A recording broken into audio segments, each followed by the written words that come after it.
ஒரு ஊரில் ஒரு ஆள் இருந்தான். அவனுக்கு ஒரே ஒரு மகள். அவளை நல்ல இடத்துல கட்டி கொடுக்கணும்னு ஆசைப்பட்டான். அதுக்காக மாப்பிள்ளை தேடிட்டு இருந்தான். அவன் கொஞ்சம் வசதியான ஆள். அதனால் நிறைய பேர் வந்தாங்க. இருந்தாலும் ஒரு நல்ல குணமுள்ள மாப்பிள்ளையாக இருக்கணும் அவன் எதிர்பார்த்தான். அப்படி இருக்கணும்னு தொடர்ந்து முயற்சி பண்ணான். கடைசியாக ஒரு 3 பேர் கிடைச்சாங்க. அந்த 3 பேரில் யாரை தேர்ந்தெடுக்கிறது, இதுதான் அவனுக்கு வந்த குழப்பம். இந்த நிலைமையில் ஒரு பெரியவரை தேடி போனான். அவர்கிட்ட தன்னுடைய பிரச்சனையை சொன்னான். அவர் கொஞ்சம் யோசனை பண்ணார். அதுக்கப்புறம் 3 பேரையும் கூப்பிட்டார். இதோ பாருங்கப்பா, உங்கள் 3 பேருக்கும் 3 மாத கால அவகாசம் தர்றேன். நீங்கள் இப்போ போகலாம். 3 மாதம் கழித்து திரும்பி வரலாம். அப்படி வரும்பொழுது இந்த 3 மாத காலத்தில் நீங்கள் செஞ்ச நல்ல காரியம் ஏதாவது ஒன்று சொல்லணும். அதை வச்சு உங்களில் ஒருத்தரை நாங்கள் தேர்ந்தெடுத்துக்கிறோம் அப்படின்னு சொன்னாராம். 3 பேரும் சரின்னு சொல்லிவிட்டு திரும்பி போயிட்டாங்க. 3 மாதம் ஆச்சு. அதுக்கப்புறம் ஒரு நாள் திரும்பி வந்தாங்க. அவர் அவங்கள கூப்பிட்டு உட்கார வச்சார். அப்புறம் கேட்டார், இப்போ சொல்லுங்கள், இந்த 3 மாத காலத்தில் நீங்கள் செஞ்சிருக்கிற ஏதாவது ஒரு நல்ல காரியத்தை சொல்லுங்க அப்படின்னார். முதல்ல ஒருத்தன் எழுந்திருச்சு நின்னான். ஐயா, எங்கள் அப்பா இறந்த பிறகு அவரோட கணக்கு வழக்குகளை எடுத்து பார்த்துக்கிட்டு இருந்தேன். அவர் ஒரு வியாபாரிகிட்ட 10,000 ரூபா கடன் வாங்கியிருக்கிறதாக எழுதியிருந்தார். அந்த வியாபாரியும் இப்போ உயிரோடு இல்லை. இருந்தாலும் அந்த வியாபாரியோட மகனை தேடி கண்டுபிடிச்சேன். கணக்கு புத்தகத்தை காட்டினேன். எங்கள் அப்பா உங்கள் அப்பா கிட்ட 10,000 ரூபா கடன் வாங்கியிருக்கிறதாக இதை எழுதியிருக்கிறார். அதனால் அதை திருப்பி கொடுக்கறதுக்காக வந்திருக்கிறேன். இந்தாங்க அந்த பணம் அப்படின்னு சொல்லி கொடுத்துட்டு வந்துட்டேன் அப்படின்னு நானும். இதை பெரியவர் கவனமாக கேட்டுக்கிட்டார். அதுக்கப்புறம் 2வது இளைஞன் எழுந்திருச்சான். ஐயா, நான் போன மாதம் ஒரு நாள் ராத்திரி வேளையில் ஒரு காட்டுப்பாதை வழியாக எங்கள் ஊருக்கு போய்கிட்டு இருந்தேன். அந்த சமயத்தில் அந்த வழியாக வந்துக்கிட்டு இருந்த ஒரு வழிப்போக்கர்கிட்ட 4-5 திருடர்கள் வம்பு வளர்த்து அவர்கிட்ட இருந்த பொருளை எல்லாம் கொள்ளையடிச்சிக்கிட்டு இருந்தாங்க. நான் உடனே ஒரு குச்சியை எடுத்துகிட்டு ஓடினேன். அந்த திருடர்களை அடித்து விரட்டினேன். பொருளை எல்லாம் மீட்டு அந்த வழிப்போக்கர்கிட்ட ஒப்படைச்சேன். அவரை பத்திரமா அழைச்சிட்டு போய் அவர் வீட்டில் விட்டுட்டு வந்தேன் அப்படின்னு நானும். இதையும் பெரியவர் கவனமாக கேட்டுக்கிட்டார். அடுத்தபடியாக 3வது இளைஞன் எழுந்திருச்சான். ஐயா, போன மாதம் ஒரு நாள் நான் ஒரு மலைப்பாதை வழியாக போய்கிட்டு இருந்தேன்.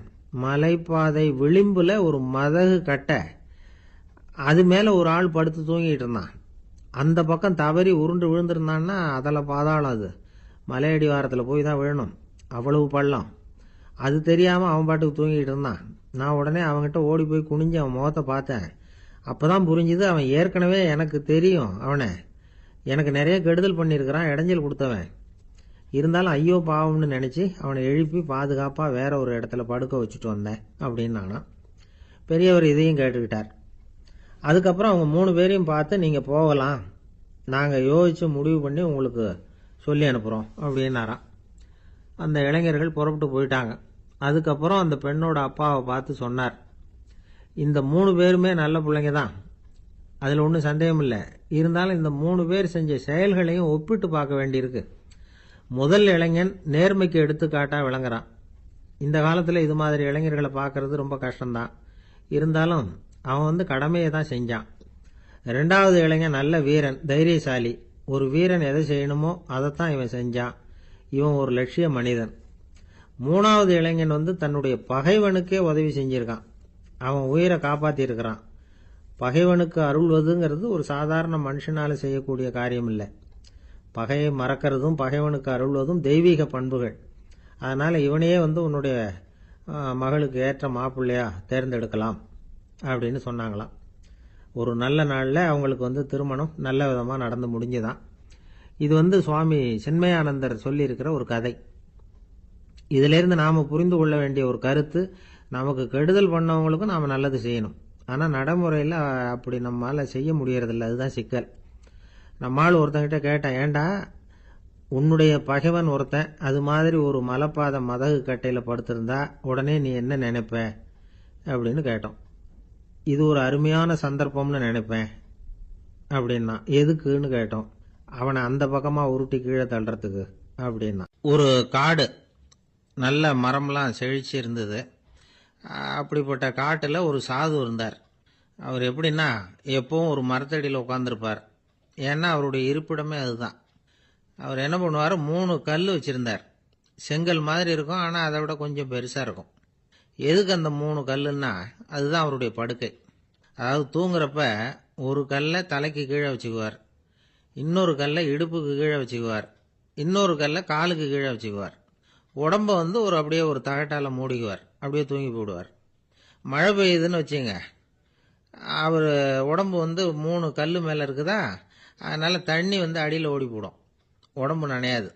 மேலே தகடு இருக்கிறதுனால மழையும் உடம்புல படாது. அவர் தூக்கமும் கெடாது, நிம்மதியாக தூங்குவார். பகலில் அந்த 3 கல்லையும் ஒரு சேர ஒரு அடுப்பு மாதிரி வச்சு அது மேலே உட்காந்துக்குவார். அதனால் பாம்பு பூச்சி எதுவும் அவரை வந்து தொந்தரவு பண்ணுறதில்ல. அது பாட்டுக்கு நகர்ந்து போயிடும். அவர் பாட்டுக்கு நிம்மதியாக இருப்பார். யாராவது எதையாவது கொண்டுகிட்டு வந்து கொடுத்தா அதை வாங்கி சாப்பிடுவார், அவ்வளவுதான். ஒரு நாள் அந்த நாட்டு அரசன் காட்டுக்கு வேட்டையாட வந்தான். அந்த வழியாக வந்தப்போ இந்த சாது படுத்திருக்கிறத பார்த்தான். பரிதாபப்பட்டான். ஐயோ பாவம், இவர் இப்படி இந்த கல் மேலே உடம்ப வச்சுக்கிட்டு தூங்குறாரு, என்ன பாடுபடுவார். இவரை நாம் வந்து அரண்மனைக்கு அழைச்சிட்டு போய் சுகமாக நிம்மதியாக இருக்கிறதுக்கு வழி செஞ்சு கொடுப்போம், அது ரொம்ப நல்லாயிருக்கும் அப்படின்னு நினச்சான். அப்படி நினச்சிக்கிட்டே அரண்மனைக்கு வந்துட்டான். அதுக்கப்புறம் ஒரு பல்லக்கையும் 2 சேவகர்களையும் காட்டுக்கு அனுப்பி அந்த சாதுவை மெதுவாக இங்கே அழைச்சிட்டு வந்துடுங்க அப்படின்னு சொல்லி அனுப்பி வச்சான். இவங்க போய் அவர்கிட்ட விவரத்தை சொன்னாங்க. எனக்கு என்னத்துக்கு அரண்மனை வாசம் அப்படின்னார். இருந்தாலும் மன்னர் உத்தரவு, நீங்கள் அவசியம் வரணும் அப்படின்னாங்க இவங்க. சரின்னு சொல்லிவிட்டு வேற வழி இல்லாமல் புறப்பட்டார்.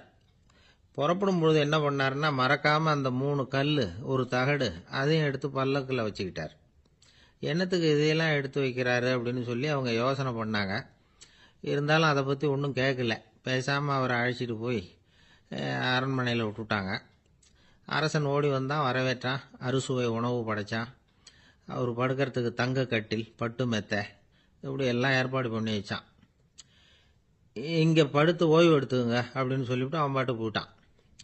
மறுநாள் காலையில் வந்து பார்க்குறான், சாது படுத்திருக்கிறார். எப்படி தெரியுமா, அந்த பட்டு மெத்தை மேலே 3 கல்லையும் வச்சு வழக்கம் போலவே அது மேலே படுத்திருக்கிறார். அதுக்கு மேலே தகடு. அரசன் பார்த்துட்டு அதிர்ச்சி ஆயிட்டான். என்ன சுவாமி இப்படி அப்படின்னா, சாது சொன்னார், எனக்கு வந்து தேவையும் இல்லை குறையும் இல்லை, எல்லா இடத்துலையும் எனக்கு ஒரே மகிழ்ச்சி தான் அப்படின்னார். மகிழ்ச்சிங்கிறது தங்க கட்டிலேயோ பட்டு மெத்தையிலேயோ இல்லை, அது வந்து மனசில் இருக்கிற ஒரு விஷயம். உண்மையான மகிழ்ச்சிக்கு வழி வந்து மனப்பக்குவம் அப்படிங்கிறது அந்த அரசனுக்கு புரிஞ்சுதான். இந்த காலத்தில் ஒரு சாமியார், அவரை தேடி ஒரு சீடன் வந்தான். என்னாச்சு தெரியுமா, சுவாமி எனக்கு நிம்மதி வேணும், அதுக்கு என்ன வழின்னு கேட்டான். சாமியார் நிமிர்ந்து பார்த்தார். அப்புறம் சொன்னார், நீ ஏகப்பட்ட பேர்கிட்ட கடன் வாங்கியிருக்கிற, அதையெல்லாம் திருப்பி கொடுத்தாதான் உனக்கு நிம்மதி கிடைக்கும்னார். இவனுக்கு ஆச்சரியம். அது எப்படி சாமி, அவ்வளவு கரெக்டாக நான் கடன் வாங்கினதை கண்டுபிடிச்சிங்க அப்படின்னா. உனக்கு கடன் கொடுத்து சாமியாராக போனதே நான் தான்ப்பா, அதனால தான் இந்த கதிக்கு வந்தேன். என்கிட்டயே வந்து நிம்மதிக்கு வழி கேட்குறிய, அதுதான்டா வேதனை அப்படின்னாராம் அவர். என்னுடைய நண்பர் ஒருத்தர், அவருக்கு ஜாதகத்தில் நம்பிக்கை உண்டு. அவரே ஜோசியமெல்லாம் பார்ப்பார். என்ன சார் இந்த காலத்தில் இதையெல்லாம் நம்பிக்கிட்டு இருக்கீங்களேன்னு கேட்டா, உங்களுக்கு ஒன்றும் தெரியாது சார், இந்த உலகத்தில் ஒவ்வொருத்தரும் அவங்கவுங்க செய்கிற நல்லது கெட்டதுக்கு தகுந்த பலனை அனுபவிச்சே தீரணும்பார். அது மட்டும் இல்லை, ஒருத்தன் செத்துட்டா கூட அவன் செஞ்ச பாவ புண்ணியங்கள் கூடவே போயிட்டு இருக்கோம்பார். அது எப்படி கூட போகும் அப்படின்னு குதர்க்கமாக கேட்டால், அதுக்கு அவர் ஒரு கதை சொன்னார். அது ரொம்ப சுவாரஸ்யமாக இருந்தது. ஒரு ஊரில் ஒருத்தர் இருந்தாராம். அவர் ஜோசியம் பார்க்குறதுல ரொம்ப கெட்டிக்காரரு. ஒருத்தருடைய தலைமுடியை மட்டும் அவர்கிட்ட காட்டினா போதும், அதை மட்டும் பார்த்துட்டு அவருடைய ஜாதகத்தையே சொல்லிவிடுவாராம். அப்பேற்பட்ட திறமை. அந்த ஆள் ஒரு சமயம் கன்னியாகுமரி கடற்கரைக்கு போயிருந்திருக்கிறார். அங்கே கரை ஓரமாக ஒரு மண்டை ஓடு கிடந்திருக்கு. அதை எடுத்து பார்த்துருக்கிறார். அந்த மண்டை ஓட்டை வச்சுக்கிட்டே அதோட ஜாதகத்தை அலசியிருக்கிறார். இந்த மண்டை ஓட்டுக்கு உரிய ஆசாமி வாழ்க்கையில் ரொம்ப கஷ்டப்பட்டுருக்கிறான், நிறைய கஷ்டத்தை அனுபவிச்சிருக்கிறான், அது தாங்க முடியாமல் தான் கடலில் விழுந்து தற்கொலை பண்ணிகிட்டு இருக்கான் அப்படிங்கிறத அவர் கணிச்சுட்டார். இருந்தாலும் இந்த மண்டை ஓடு இன்னமும் அனுபவிக்க வேண்டியது பாக்கி இருக்கு அப்படிங்கிறதையும் அவர் உணர்றார். அது சரி, ஒருத்த வந்து உயிரோடு இருக்கிற வரைக்கும் தானே நல்லது கெட்டதை அனுபவிக்க முடியும், செத்ததுக்கு அப்புறமும் பாக்கி இருக்குன்னா அதை எப்படி அனுபவிக்கிறது? இந்த மண்டை ஓட்டுக்கு இன்னும் கொஞ்சம் பாக்கி இருக்கு அப்படிங்கிறது அவருக்கு புரிஞ்சதே தவிர அதோட அர்த்தம் என்னங்கிறது அவருக்கு சரியாக விளங்கலை. சரி, இதை இன்னும் கொஞ்சம் விவரமாக ஆராய்ச்சி பண்ணி பார்ப்போம் அப்படின்னு நினச்சிக்கிட்டு அதை தன்னுடைய வீட்டுக்கு எடுத்துகிட்டு போயிட்டார். அந்த மண்டை ஓட்டை ஒரு பொட்டியில் வச்சு பூட்டினார். தன்னுடைய தனி அறையில் அதை பத்திரமா வச்சுக்கிட்டார்.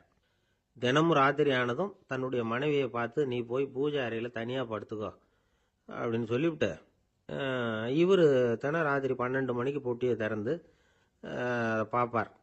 மண்டை ஓடு அப்படியே இருந்ததே தவிர இன்னும் கொஞ்சம் பாக்கி இருக்குங்கிறதுக்கு அர்த்தம் அவருக்கு விளங்கலை. அந்த மண்டை ஓட்டுக்கு இன்னும் என்ன பாக்கி இருக்க போகுது. இப்படியே ஒரு 10 நாள் போச்சு. அந்த வீட்டம்மாவுக்கு சந்தேகம் வந்துட்டுது. நம்ம வீட்டுக்காரர் நம்மளை தனியாக ஏன் தூங்க சொல்கிறார் அப்படிங்கிற சந்தேகம். உடனே பக்கத்து வீட்டு அம்மா கிட்ட விஷயத்தை சொல்லியிருக்கிறாங்க. அந்த அம்மா உடனே நீ கவலைப்படாத, நான் கண்டுபிடிச்சி சொல்கிறேன்னு சொல்லிவிட்டாங்களாம். அன்னைக்கு ராத்திரியே ஜன்னல் வழியாக எட்டி பார்த்துருக்குறாங்க. இந்த ஆள் மண்டை ஓட்டை கையில் வச்சுக்கிட்டு அதை திருப்பி திருப்பி அப்படியும் அப்படியும் பார்த்துக்கிட்டு இருந்தது தெரிஞ்சுட்டுது. மறுநாள் காலையில் அவரோட மனைவியை பார்த்தாங்க. ஏம்மா, உன் வீட்டுக்காரருக்கு நீ முதல் மனைவியா 2வது மனைவியா அப்படின்னு கேட்டாங்க. எனக்கு தெரிஞ்ச வரைக்கும் நான் ஒருத்தி தான் அவருடைய மனைவின்னாங்க.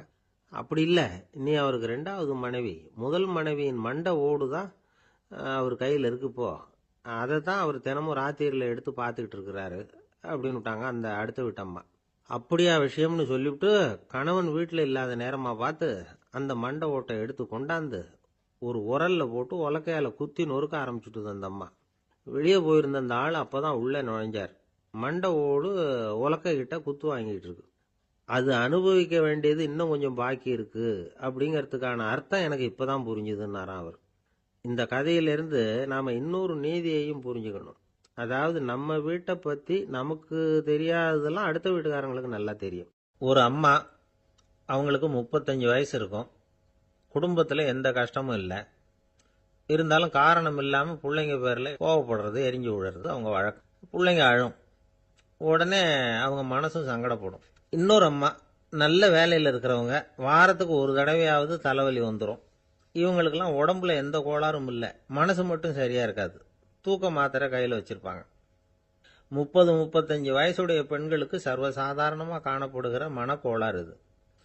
இதுக்கு பேர் மனவாட்டம், டிப்ரெஷன், மனமடிவு அப்படின்னு சொல்லலாம். இந்த நோய்க்கு அறிகுறி என்ன தெரியுமா? மனசில் வருத்தமான உணர்வு இருக்கும். அடிக்கடி அழலாம் போல தோணும். முன்னால எல்லாம் எந்தெந்த செயலில் ஆர்வம் இருந்ததோ அதெல்லாம் குறைஞ்சிரும், அல்லது சுத்தமாகவே ஆர்வம் இல்லாமல் போயிடும். சில பெண்கள் இளம் வயசில் பக்கத்தில் இருக்கிறவங்க கிட்ட கலகலப்பாக பேசுவாங்க, வீட்டை அலங்கரிக்கிறதுல ஆர்வம் இருக்கும். இப்போ அதுல ஆர்வம் இல்லாமல் போயிடும். எந்த வேலை செஞ்சாலும் சீக்கிரம் களைப்பு அடைஞ்சுடுறது மாதிரி ஆகிடும். நமக்கு யாருமே உதவியா இல்லை, நம்ம எல்லாரும் கை விட்டுட்டாங்க போல இருக்குதே அப்படிங்கிற உணர்வுலாம் உண்டாகும். தன்னைத்தானே குறை சொல்லிக்குவாங்க. நாம் தப்பு பண்ணிவிட்டோம் போல இருக்குதே அப்படின்னு தோணும்.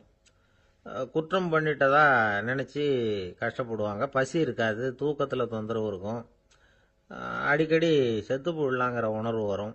தற்கொலை பண்ணிக்கலாங்கிற எண்ணம் உண்டாகும். சில பேர் தற்கொலை முயற்சியில் கூட ஈடுபடுவாங்க. சில பேருக்கு பலவிதமான உடல் வலிகள் இருக்கும், பலவீனம் இருக்கும், சீக்கிரமாக களைப்படைஞ்சு போடுவாங்க. இதெல்லாம் மனவாட்ட நோய்க்கான தன்மைகள். இந்த மனவாட்டம், அதாவது டிப்ரெஷனை 2 வகையாக பிரிக்கலாமா. ஒன்று தானாக உண்டாக்கிக்கிறது, இன்னொன்று எதிர் விளைவை உண்டு பண்ணுகிற அல்லது நரம்பு சம்பந்தப்பட்ட டிப்ரெஷன். தானாக உண்டாக்கிக்கிற மனவாட்ட நோய் இருக்கு பாருங்க, அதுக்கு ஏதாவது சூழ்நிலை காரணமாக இருக்கலாம், அல்லது இல்லாமலும் போகலாம். மூளையில் டொப்பாமைன் அல்லது செரட்டோனின் இதோட அளவு குறையும் பொழுது இந்த டிப்ரெஷன் உண்டாகுது. இதுக்கு ஓரளவு பிறவி காரணங்கள் கூட இருக்கலாம். குடும்பத்தில் வேற சிலருக்கும் வரலாம். பாதிக்கப்பட்ட பெண்ணை பார்க்கறதுக்கு பலவீனமாக தெரியும், கடுமையான குற்ற உணர்வு இருக்கும், தனியாக இருக்கிறதுக்கு ஆசைப்படுவாங்க, நடு ராத்திரியில் எழுந்திரிச்சு உட்காந்து கஷ்டப்பட்டுக்கிட்டு இருப்பாங்க, கொடூரமான முறையில் தற்கொலை பண்ணிக்க முயற்சி பண்ணுவாங்க, தீ வச்சுக்கிறது, அமிலத்தை குடிக்கிறது, தூக்கில் தொங்குறது. இப்படி தானாக வரவழைச்சிக்கிற மனவாட்ட நோய் மறையக்கூடிய நோய். ஒரு தடவை வந்தால் 3லேருந்து 6 மாதம் வரைக்கும் நீடிக்கும். இடைப்பட்ட காலங்களில் நோயாளி இயல்பாக இருப்பார். எதிர் விளைவை உண்டு பண்ணுகிற அல்லது நரம்பு சம்பந்தப்பட்ட மனவாட்ட நோய் எப்படின்னா, கணவன் மனைவி, மாமியார் மருமகள், இப்படிப்பட்ட உறவு முறை பிரச்சனைகள், தோல்விகள், எரிச்சல்கள், ஆபீஸ் பிரச்சனை, இப்படிப்பட்ட சூழ்நிலையால் உண்டாகிறது. எல்லாத்துக்கும் மருந்து இருக்குது, மார்க்கம் இருக்குது, கவலைப்பட வேண்டியதில்லை, தைரியமாக இருக்கணும். உளவியல் மருத்துவம் இதுக்கு ரொம்ப உபயோகமாக இருக்கும். சில பெண்களை பாருங்கள், அவங்க எதுக்கும் அலட்டிக்கிறது இல்லை. ஒரு அம்மா அப்படிதான் தன்னுடைய கணவனை அழைச்சிக்கிட்டு ஒரு மனநோய் மருத்துவர்கிட்ட வந்தாங்க. டாக்டர், எங்கள் வீட்டுக்காரர் திடீர்னு ஒரு மாதிரி ஆயிட்டார், வித்தியாசமாக நடந்துகிறார், எப்படின்னா, இவர் தன்னையே ஒரு ஒட்டட குச்சியா நினைச்சுக்கிட்டு இருக்கிறார். அப்படி நினைச்சுக்கிட்டு தன்னுடைய தலையாலேயே வீட்டில் உள்ள ஒட்டடையெல்லாம் தொடச்சிக்கிட்டு இருக்கிறார் அப்படின்னாங்க.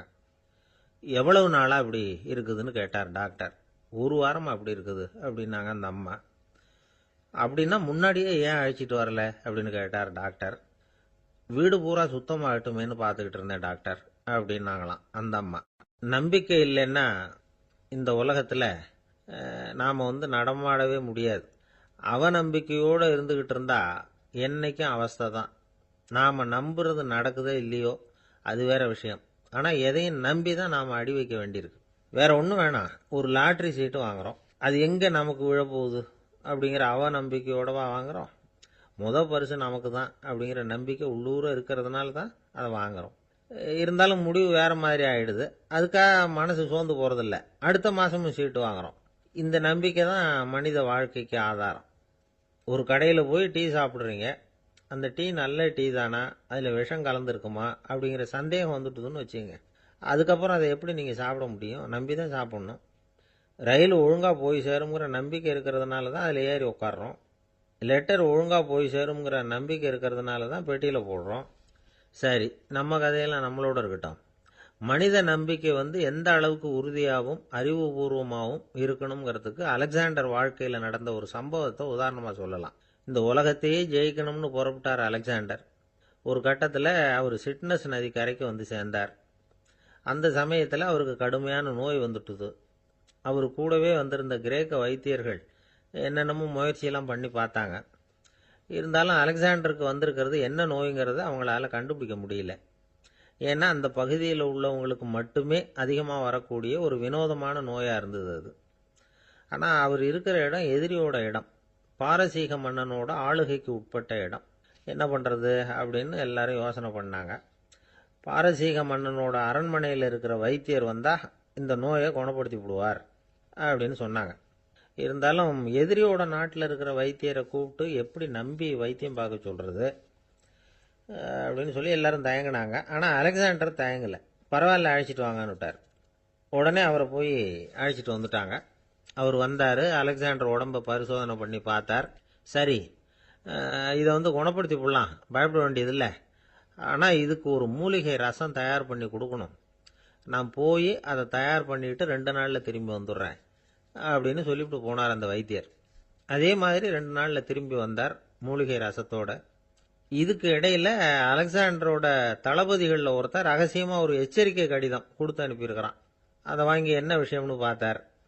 இப்போ உங்ககிட்ட வந்திருக்கிற எதிரி நாட்டு வைத்தியரை நம்பாதீங்க, அவன் கொண்டுகிட்டு வந்திருக்கிற மூலிகை ரசத்தில் விஷம் கலந்துருக்குது அப்படின்னு அதில் எழுதியிருக்கு.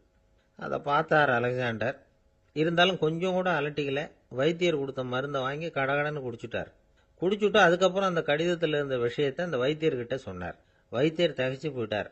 தன் மேலே அலெக்சாண்டர் வச்சிருக்கிற நம்பிக்கையை பார்த்து அவருக்கு ரொம்ப வியப்பு.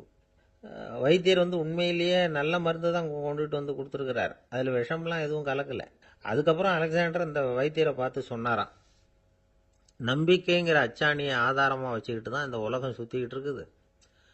எனக்கு எதிரியாக இருந்தாலும் பாரசீக மன்னர் ரொம்ப பெரியவர். அப்பேற்பட்ட மன்னருடைய அரண்மனை வைத்தியர் தொழில் நேர்மை இல்லாதவராக இருக்க முடியாது, இருக்க மாட்டார். அப்படி இருந்தால் அவரை அரண்மனை வைத்தியராக வச்சிருக்கவே மாட்டாங்க அப்படின்னு நம்பினேன். என்னுடைய நம்பிக்கை வீண் போகலை அப்படின்னாராம். இதுதான் மானுட நம்பிக்கைங்கிறது. இந்த காலத்துலேயும் இது மாதிரி இந்த மானுட நம்பிக்கையை ரொம்பவும் சாமர்த்தியமாக கையாளுகிற கெட்டிக்காரங்க சில பேர் இருக்கிறாங்க. ஒரு இந்த காலத்து குரு, அவருக்கு ஒரு சிஷ்யன். குரு முன்னாடி அந்த சிஷ்யன் ரொம்ப பணிவாக நின்று, குருவே, உங்கள் கையால் விஷத்தை கொடுத்தாலும் அதை வாங்கி மடமடன்னு குடிச்சிருவேன் அப்படின்னா. உன்னுடைய குரு பக்தியை மெச்சினேன் அப்படின்னார் குரு. அதுக்கு அந்த சிஷ்யன், அப்படி இல்லை குருவே, உங்ககிட்ட சிஷ்யனாக இருக்கிறத விட உங்கள் கையால் விஷத்தை வாங்கி குடிச்சு விடுறது ரொம்ப நல்லது, அதனால தான் அப்படி சொன்னேன் அப்படின்னா. ஒரு காடு, அங்கே புத்தர் அவர் பாட்டுக்கு நடந்து போய்கிட்டே இருக்கிறார். அவருக்கு பின்னாடி ஒரு குரங்கு, அதுவும் தொடர்ந்து வந்துக்கிட்டே இருக்குது. புத்தர் திரும்பி பார்த்தார். குரங்கு அப்படியே குதித்து உயர எழும்பி ஒரு கிளையில் போய் உக்காந்துது. ஏன் இப்படி பண்ணுறேன்னு கேட்டார் புத்தர்.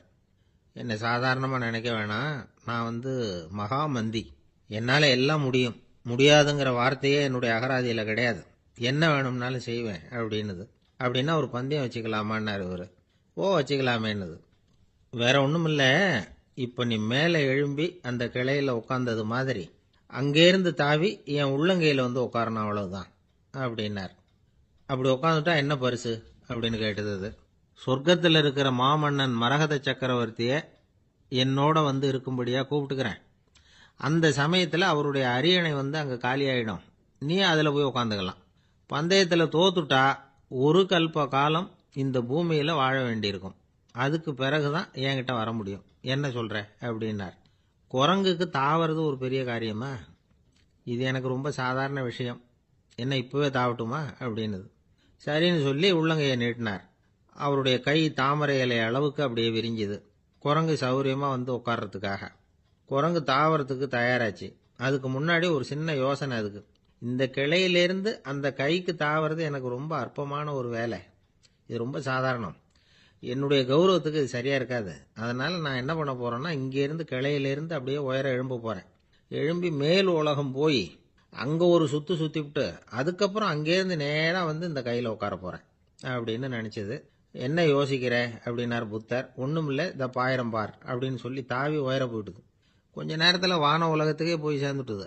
அங்க போய் பார்த்தா அங்க ஒரு 5 பளிங்கு தூண்கள் இளம் சிவப்பு நிறத்துல நின்றுகிட்டு இருக்குது. குரங்கு நினைச்சுக்கிட்டது, புத்தர்கிட்ட போய் இந்த பளிங்கு தூண்களை பார்த்தோம்னு சொன்னா அப்படியே திகைச்சு போயிடுவார், இந்த தூண்ல ஏதாவது அடையாளம் செஞ்சுட்டு போகணும் அப்படின்னு அந்த இடத்துல மிதந்துகிட்டே நினைச்சுது. உடனே ஒரு தூணில் எழுந்துச்சு. என்ன எழுதிச்சுன்னா, ஒரு மகா ஞானி இங்க வந்துட்டு போறார் அப்படின்னு எழுதிச்சு. எழுதிவிட்டு அப்படியே கீழே தாவி வந்து புத்தரோட உள்ளங்கையில் உட்காந்துது. எப்படி பார்த்தீங்களா என்னுடைய வேலை?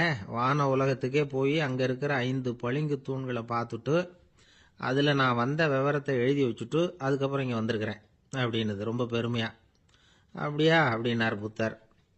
ஆமாம், சந்தேகமாக இருந்தால் வாங்க அழைச்சிட்டு போய் காட்டுறேன் அப்படின்னுது அந்த குரங்கு. அதுக்கு தேவையில்லை, அப்படியே கொஞ்சம் கீழே குனிஞ்சு பார் தெரியும் அப்படின்னார் புத்தர். அங்கே பார்த்தா புத்தரோட உள்ளங்கை தெரிஞ்சுது. நல்லா உத்து பார்த்துது. அவரோட ஒரு விரல்ல அது எழுதிய வாசகம் தெரிஞ்சுது. குரங்கு யோசனை பண்ணிச்சு, அப்படின்னா வானத்தில் நான் பார்த்தது புத்தரோட விரல்களா அப்படின்னு யோசிச்சுது. இதை புரிஞ்சுக்கிட்ட உடனே அந்த குரங்கோட கர்வம் அழிஞ்சு போச்சான். நம்ம மனசு தான் இந்த குரங்கு. மனம்ங்கிறதும் ஆணவம்ங்கிறதும் ஒரு நாணயத்தின் 2 பக்கங்கள். மனம் உள்ளவரை ஆணவமும் இருக்கும். மனம் அழிஞ்சாதான் ஆணவம் அழியும். மனம் அழிய வேண்டும் அப்படின்னு பெரியவங்க சொல்றது இந்த அர்த்தத்துல தான். நம்ம ஆளுங்க சவால் விடுறதெல்லாம் வேற மாதிரி. ஒருத்தன் ஒரு வாய்க்காலை தாண்டுறேன்னு பந்தயம் கட்டி தாண்ட முடியாம வாய்க்காலில் விழுந்து காலை உடச்சிக்கிட்டு கட்டு போட்டுக்கிட்டு வந்தான். ஏண்டா அப்படின்னு கேட்டாங்க. நான் பந்தயம் கட்டின நேரம் சரியில்லை அப்படின்னா. எப்படிறான்னு கேட்டிருக்காங்க. வாய்க்காலில் தண்ணி இருக்கிற நேரமா பார்த்து பந்தயம் கட்டியிருக்கணும் அப்படின்னானா. ரொம்ப நாளைக்கு முன்னாடி ஒரு நாள் கோவலன் நாடகம் நடந்தது. எங்க மதுரையில் நடந்தது. அதுல ஒரு முக்கியமான கட்டம். கண்ணகி கிட்ட சிலம்ப வாங்கிக்கிட்டு அதை விற்கிறதுக்காக மதுரை நகருக்கு புறப்படுறான் கோவலன். அந்த சமயத்துல கண்ணகி பாடுற மாதிரி ஒரு நாடக பாடல். நாடக ஆசிரியர் எழுதினது. அது என்ன பாட்டுன்னா, மா பாவியோர் கூடி வாழும் மதுரைக்கு மன்னா போகாதீர் என்று அப்படின்னு ஆரம்பிக்கும் அந்த பாட்டு. இதுதான் அந்த பாட்டு. இதை கண்ணகி வந்து மேடையில் பாடின உடனே கூட்டத்தில் சலசலப்பு. நம்ம ஊர்லயே வந்து நமக்கு முன்னாடியே நின்றுக்கிட்டு மா பாவியோர் கூடி வாழும் மதுரை அப்படின்னு சொல்றாங்களே, என்ன தைரியம் அப்படின்னு எல்லாம் குழப்பம் பண்ண ஆரம்பிச்சிட்டாங்க. மக்கள் சத்தம் போட ஆரம்பிச்சிட்டாங்க. எதிர்ப்பு குரல் அது பாட்டுக்கு வர வர அதிகமாக போட்டுது. கொண்டுகிட்டு வா அந்த நாடக ஆசிரியரை, எழுதுனது யார் அப்படின்னு ஒரே சத்தம் கூச்சல். வேற வழி இல்லை. மெதுவா மேடைக்கு வந்தார் அந்த நாடக ஆசிரியர். 4 பக்கத்திலிருந்தும் கேள்வி கணைகள். மக்களை பார்த்து கொஞ்சம் அமைதியா இருங்கோ அப்படின்னு சொல்லிவிட்டு தன்னுடைய விளக்கத்தை சொல்ல ஆரம்பிச்சார் அந்த நாடக ஆசிரியர். மா அப்படின்னு சொன்னா திருமகளாகிய லட்சுமி அப்படின்னு அர்த்தம். பா அப்படின்னா கலைமகளாகிய சரஸ்வதி. வி அப்படின்னா மலைமகளாகிய பார்வதி. மா பாவியோர் அப்படின்னா திருமகளும் கலைமகளும் மலைமகளும், இவங்க மூவரும் அப்படின்னு அர்த்தம். இந்த 3 பேரும் வாழ்கின்ற மதுரை புனிதம் நிறைந்தது, சகல செல்வங்களும் நிறைஞ்சது. அப்படிப்பட்ட ஊர்ல நான் வந்து அணிந்து கொள்ளும் இந்த சாதாரண சிலம்பை யார் வந்து வாங்கிக்குவாங்க அப்படிங்கிற எண்ணத்தோட தான் கண்ணகி அப்படி சொல்றா. அதை நினைச்சுதான் நான் எழுதினேன். ஆகவே மதுரையை வந்து ரொம்ப சிரமப்படுத்தணும், ரொம்ப மோசமா எழுதணும் அப்படிங்கிற எண்ணம்லாம் எனக்கு கிடையாது. பெருமைப்படுத்தணும்னு நினைச்சுதான் அப்படி எழுதினேன் அப்படின்னு விளக்கம் கொடுத்தாராம். இந்த விளக்கத்தை கேட்டதும் எல்லாரும் ரொம்ப சமாதானம் ஆயிட்டாங்களாம். இப்படி விளக்கம் கொடுத்த அந்த நாடக ஆசிரியர் யார் தெரியுமா? அவர்தான் தமிழ் நாடக உலகின் முதல் ஆசான் சங்கரதாஸ் சுவாமிகள். அவருக்கு நகைச்சுவை உணர்வும் அதிகம். 1920ஆம் ஆண்டு திருநெல்வேலியில் அவர் தங்கியிருக்கிறார் நாடகம் நடத்துறதுக்காக. அவர் தங்கியிருந்த வீட்டில் கொசு மூட்டைப்பூச்சி அதிகமாக இருந்திருக்கு. அவரால் தூங்கவே முடியல. அவர் அனுபவித்த தொல்லைகள் ஒரு பாட்டாக உருவாச்சு. வேடிக்கையாக ஒரு பாட்டு எழுதினாராம். மூட்டையும் கொசுவும் ஒரு வீட்டிலே மீட்டிங் போட்டால் முன்னே நிற்க யாரால் முடியும்? கொசு மோகன ராகம் போல சத்தம் போட்டு முன்னே நின்று செய்திடும் யுத்தம். இதை மறுநாள் நாடகத்தில் கோமாளி வேஷம் போட்ட ஒரு சிறுவனை விட்டு பாட வச்சிருக்காரு. எல்லாரும் சிரிச்சு ரசிச்சாங்களாம். சங்கரதாஸ் சுவாமிகள் கல்யாணமே பண்ணிக்கல, துறவி மாதிரியே வாழ்ந்திருக்கார். தமிழ் நாடக கலைக்கு தன்னையே அர்ப்பணம் பண்ணிட்டவர் அவர். 1922 நவம்பர் மாசத்துல ஒரு நாள் புதுச்சேரியில் அவர் வாழ்க்கை முடிஞ்சுது. அப்போ அவருக்கு வயசு 55. சங்கரதாஸ் சுவாமிகள் நாடக ஆசிரியர் மட்டும் இல்லை, மேடை நாடக இயக்குனர், தயாரிப்பாளர். அவரே ஒரு சிறந்த நடிகர். ஒரு தடவை சாவித்திரி நாடகத்தில் இவர் யமதர்மனா வேஷம் போட்டு நடிச்சிருக்கிறார். நாடகம் பார்த்துக்கிட்டு இருந்த கருவுற்ற ஒரு பெண்மணிக்கு பயத்தினால அங்கேயே குழந்தை பிறந்துட்டு தான். அந்த நிகழ்ச்சிக்கு அப்புறம் இவர் இந்த வேஷம் போடுறப்பெல்லாம் ஜனங்களுக்கு முன்கூட்டியே எச்சரிக்கை கொடுக்க ஆரம்பிச்சிருவாராம். அதாவது அப்படி யாராவது பயப்படுறவங்க இருந்தால் கொஞ்சம் கண்ணை மூடிங்க அல்லது எழுந்திரிச்சு போடுங்கன்னு.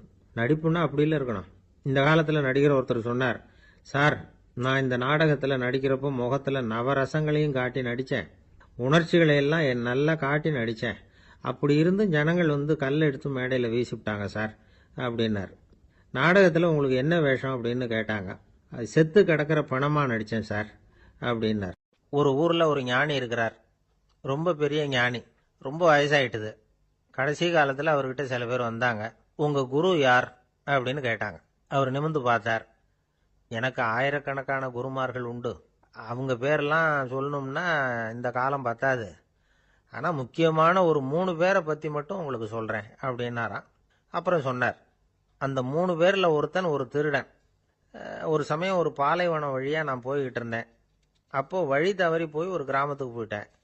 அது இருட்டு நேரம், நடுராத்திரி, ஊரே உறங்கி போச்சு. அந்த நேரத்தில் ஒரு ஆள் மட்டும் ஒரு வீட்டு சுவத்தில் ஏதோ பண்ணி உள்ளே நுழையிறதுக்கு முயற்சி பண்ணிகிட்டு இருக்கிறான். அவங்கிட்ட போய் நான் இன்னைக்கு இங்கே எங்கே தங்க முடியும் அப்படின்னு கேட்டேன். அதுக்கு அவன், இந்த ராத்திரி வேளையில் அது ரொம்ப சிரமம், ஒரு திருடனோட உங்களால் தங்க முடியும்னா நீங்கள் என்னோட தங்கலாம் அப்படின்னா. நான் அவங்க கூட 1 மாதம் தங்கியிருந்தேன். ஒவ்வொரு நாள் ராத்திரியும் இப்போ நான் என்னுடைய வேலைக்கு போகிறேன், நீங்கள் ஓய்வு எடுத்துக்கோங்க அப்படின்னு சொல்லிவிட்டு போவான். அவன் திரும்பி வந்த உடனே உனக்கு ஏதாவது கிடைச்சிதான்னு நான் கேட்பேன். அதுக்கு அவன், இன்னைக்கு ராத்திரி ஒன்றும் இல்லை, நாளைக்கு மறுபடியும் முயற்சி பண்ணுவேன் அப்படின்பா. எப்பவும் அவன் நம்பிக்கை இழந்ததே கிடையாது. எப்பவும் சந்தோஷமாகவே இருப்பான். நானும் ரொம்ப காலமாக தியானம் பண்ணிக்கிட்டே இருந்தேன். ஒன்றுமே நடக்கலை. ஆனால் நான் என்ன பண்ணேன் தெரியுமா? மனசு வருத்தப்படும், நம்பிக்கை இழந்துருவேன். அப்போல்லாம் அந்த திருடனுடைய விடாமுயற்சி தான் ஞாபகத்துக்கு வரும். அதனால் அந்த திருடன் எனக்கு ஒரு குரு. என்னுடைய 2வது குரு யாருன்னா அது ஒரு நாய். இது எப்படின்னா, ஒரு சமயம் எனக்கு ரொம்ப தாகமாக இருந்தது. ஒரு நதியை நோக்கி போய்கிட்டு இருந்தேன். அப்போ ஒரு நாயும் வந்தது. அதுக்கும் தாகம். ஓடி ஆற்றை பார்த்தது. அதோட நிழல் ஆற்றுல தெரிஞ்சது. அதை பார்த்ததும் பயந்துட்டுது. அதாவது அது தன்னுடைய சொந்த உருவத்தையே கண்டு பயந்தது. அதை பார்த்து குறைக்குது, திரும்பி ஓடிச்சு. ஆனால் அதுக்கு தாகம் அதிகமாக இருந்ததுனால அது மறுபடியும் திரும்பி வந்தது. பார்த்தா மறுபடியும் தண்ணியில் நாயோட உருவம் தெரியுது. இப்படி சில தடவை பண்ணிச்சு. இருந்தாலும் கடைசியில் தண்ணியில் குதிச்சுட்டுது துணிஞ்சி. இப்படி குதித்த உடனே அதோட உருவமும் மறைஞ்சுட்டுது. இதை பார்த்தேன். நான் என்ன புரிஞ்சுக்கிட்டேன்னா, எவ்வளவுதான் பயம் இருந்தால் கூட ஒருத்தன் தைரியமாக காரியத்தில் இறங்கணும் அப்படிங்கிறத புரிஞ்சுக்கிட்டேன். இந்த போதனை அந்த நாய்கிட்ட இருந்து எனக்கு கிடைச்சிது. இது ஒன்று. அடுத்தது என்னுடைய 3வது குரு யாருன்னா அது ஒரு சின்ன குழந்தை. நான் ஒரு சமயம் ஒரு நகரத்துக்கு போனேன். அங்கே ஒரு குழந்தை எரிகிற மெழுகுவத்தி ஒன்று எடுத்துக்கிட்டு வந்தது. நான் அந்த குழந்தைய பார்த்து வேடிக்கையாக கேட்டேன், ஏன் பாப்பா இந்த மெழுகுவத்தியை நீயாவே கொளுத்துனியா அப்படின்னு கேட்டேன். ஆமான்னுது அந்த குழந்தை. சரி, இந்த மெழுகுவத்தி முன்னாடி எரியாமல் இருந்தது, இப்போ எரியுது. இந்த மெழுகுவத்திக்கு வெளிச்சம் எங்கேருந்து வந்தது, அதை எனக்கு காட்ட முடியுமா அப்படின்னு கேட்டேன் அந்த குழந்தைகிட்ட. இதுக்கு அந்த குழந்தை சிரிச்சுக்கிட்டு அந்த மெழுகுவத்தியை ஊதி அணைச்சுட்டுது. அதுக்கப்புறம் என்னை பார்த்து கேட்டது, இப்ப இந்த மெழுகுவர்த்தியின் வெளிச்சம் போனதை பார்த்தீங்க இல்லையா, அது எங்க போச்சுன்னு எனக்கு சொல்லுங்க அப்படின்னுது. அந்த குழந்தை இப்படி கேட்டதும் என்கிட்ட இருந்த ஆணவம் அழிஞ்சுட்டுது. நான் படிச்சதெல்லாம் அந்த வினாடியில சுக்கு நூறா போயிட்டுது. என்னுடைய முட்டாள்தனத்தை நான் உணர்ந்தேன் அப்படின்னு இவ்வளவும் அந்த ஞானி விவரமா சொன்னாராம். அதனால நாம இன்னார்கிட்ட இருந்து தான் இதை கத்துக்கணுங்கிறது இல்லை, யாருகிட்ட இருந்தும் எதையும் கத்துக்கலாம். நம்மால் ஒருத்தன் ஒரு நாய் வளர்த்துக்கிட்டு இருந்தான். அந்த நாய்க்கு வால் கிடையாது.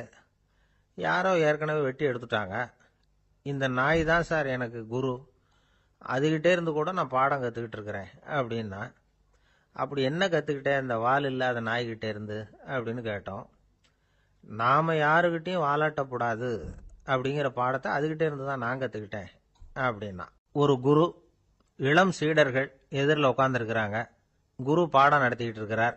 சீடர்களுக்கு ஒரு ஆசை, அதாவது ஒரு முக்கியமான மந்திரத்தை நம்ம குருநாதர்கிட்ட இருந்து கற்றுக்கணும் அப்படிங்கிறது அவங்க ஆசை. அது என்ன மந்திரம்னா, இறந்தவரை உயிர்ப்பிக்கக்கூடிய புனித மந்திரம், அதாவது செத்தவங்களுக்கு மீண்டும் உயிர் உண்டாக்குகிற மந்திரம். குருவே, தயவு பண்ணி அந்த மந்திரத்தை எங்களுக்கு உபதேசிக்கணும் அப்படின்னு கேட்டாங்க. அது ரொம்ப ஆபத்தானது, அது என்னத்துக்கு உங்களுக்கு வேண்டாமேன்னாராம் குரு. எங்களுடைய நம்பிக்கை உறுதிப்படுறதுக்காகத்தான் கேட்குறோம், வேற ஒன்றும் இல்லை அப்படின்னாங்களாம் சீடர்கள். பக்குவப்படாத அறிவுங்கிறது ரொம்ப ஆபத்தானது அப்படின்னாராம் குரு. இது சீடர்களுக்கு புரியல. அது எப்படிங்க பக்குவப்படாத அறிவு ஆபத்தானதுன்னு சொல்றீங்க, அப்படின்னா என்ன அப்படின்னு கேட்டிருக்காங்க சீடர்கள். குரு அதுக்கு விளக்கம் கொடுத்தாராம். அந்த மந்திரத்தை எப்போ பயன்படுத்தணுங்கிறது முக்கியம். அதை அறியக்கூடிய ஞானம் ஏற்படுகிற வரைக்கும் அதை தெரிஞ்சுக்காம இருக்கிறது தான் நல்லது, இல்லைன்னா ஆபத்துன்னாராம். ஆனா அந்த சீடர்கள் அதை கேட்குற மாதிரி இல்லை, ரொம்ப பிடிவாதம் பண்ண ஆரம்பிச்சுட்டாங்க. சரி வாங்க சொல்றேன்னார் குரு. எல்லாரும் வந்தாங்க. அந்த புனித மந்திரத்தை அவங்களுக்கு ரகசியமா உபதேசம் பண்ணார். உபதேசம் பண்ணிவிட்டு அவங்களுக்கு எச்சரிக்கையும் கொடுத்தார். இந்த மந்திரத்தை நல்லா ஆராய்ச்சி பார்த்ததுக்கு அப்புறம் தான் உச்சரிக்கணும், அவசரப்பட்டு எதுவும் செஞ்சிடக்கூடாது அப்படின்னு ஒரு தடவைக்கு பல தடவை எச்சரிக்கை கொடுத்தார். சரின்னு சொல்லிவிட்டு அவங்கெல்லாம் மந்திரத்தை கற்றுக்கிட்டு எழுந்திரிச்சு போயிட்டாங்க. ஒரு நாள் அந்த சீடர்கள் எல்லாம் மணற்பாங்கான இடத்துல அப்படியே நடந்து போயிட்டு இருக்கிறாங்க. ஒரு பாலைவன பகுதி மாதிரி ஒரு இடம். அங்க ஒரு இடத்துல எலும்புகள் குவியலா கிடந்தது. உடனே இந்த சீடர்கள் முன்ன பின்ன யோசிக்காம, தியானமும் பண்ணாம, அந்த மந்திரத்தோட பயனை சோதிச்சு பார்க்கணும் அப்படின்னு நினைச்சுக்கிட்டு அந்த மந்திரத்தை உச்சரிக்க ஆரம்பிச்சிட்டாங்க. அவ்வளவுதான். உடனே என்னாச்சு தெரியுமா, அந்த எலும்புகள் எல்லாம் ஓநாய்களா மாறி அவங்கள துரத்த ஆரம்பிச்சுட்டுது. சீடர்கள் எல்லாம் தலைதெறிக்க ஓட ஆரம்பிச்சுட்டாங்க. ஓநாய்களும் விடல, அவங்கள துரத்தி பிடிச்சி கடிச்சு கொதற ஆரம்பிச்சுட்டுது. அப்பதான் அந்த சீடர்களுக்கு குரு சொன்ன அறிவுரையோட அர்த்தம் புரிஞ்சுது. பக்குவப்படாத அறிவு ஆபத்தானது அப்படிங்கிறது. அதனால இதுல இருந்து நாம தெரிஞ்சுக்க வேண்டியது என்னன்னா, நாம நம்ம அறிவை வளர்த்துக்கிட்டா மட்டும் போதாது, அந்த அறிவை எப்போ எப்படி பயன்படுத்தணும் அப்படிங்கிற பக்குவமும் நமக்கு வரணும். அப்பதான் வாழ்க்கை நல்லபடியா அமையும், இல்லைன்னா இடைஞ்சல் தான். இந்த காலத்துல சில சின்ன பிள்ளைங்களுக்கே அறிவு ரொம்ப பக்குவப்பட்டிருக்குங்கிறத உணர முடியுது. ஒரு சின்ன பையன் பள்ளிக்கூடத்தில் மார்க் லிஸ்ட் கொடுத்தாங்க, வாங்கிக்கிட்டு அவசரமாக வீட்டுக்கு ஓடினான். எதிரில் வந்த ஒருத்தர் கேட்டார், என்ன அவசரம், ஏன் இப்படி வேகமாக ஓடுறேன்னார். எங்கள் அம்மா கிட்ட அடி வாங்கணும், அதுக்காக தான் ஓடுறேன்னா. அடி வாங்கறதுக்கா இவ்வளவு அவசரம்னார் அவர். அப்படி இல்லைங்க, நான் போகிறதுக்குள்ளே எங்கள் அப்பா வீட்டுக்கு வந்துட்டாருன்னா அவர்கிட்ட அடி வாங்க வேண்டியிருக்கும், அதை அவாய்ட் பண்ணுறதுக்காக இப்படி ஓடுறேன் அப்படின்னு நானா அந்த பையன். ஒருத்தர் ரொம்ப கவலையோடு உட்காந்துருந்தார். எதை பற்றி சார் கவலைப்படுறீங்கன்னு கேட்டோம். எதிர்காலத்தை பற்றி கவலைப்படுறேன்னார். ஏன்னு கேட்டோம். என்ன பண்ணுறதுன்னே தெரியல சார், எதிர்காலம் ஒரே இருட்டாக இருக்குது, பாதையே புரியலன்னார். இன்னைக்கு நம்ம இளைஞர்கள் பல பேருக்கு எதிர்காலம் இருட்டாக தான் தெரியுது. அவங்கெல்லாம் இந்த கதையை கொஞ்சம் கேட்கணும். ஒரு மலை அடிவாரத்தில் ஒரு சின்ன கிராமம். அந்த மலை ரொம்ப உயரமானது, அடர்த்தியாக செடி கொடிகள் மரங்கள் அதில் மண்டி கிடக்குது. பகல் வேளையில் இருட்டாக தான் இருக்கும், அவ்வளவு அடர்த்தி. அந்த மலை உச்சியில் ஒரு கோவில். முத நாள் ராத்திரியே புறப்பட்டாதான் காலையில் அந்த கோயிலுக்கு போய் சேர முடியும். கிராமத்து இளைஞன் ஒருத்தன் அந்த மலை உச்சிக்கு போக வேண்டியிருந்தது.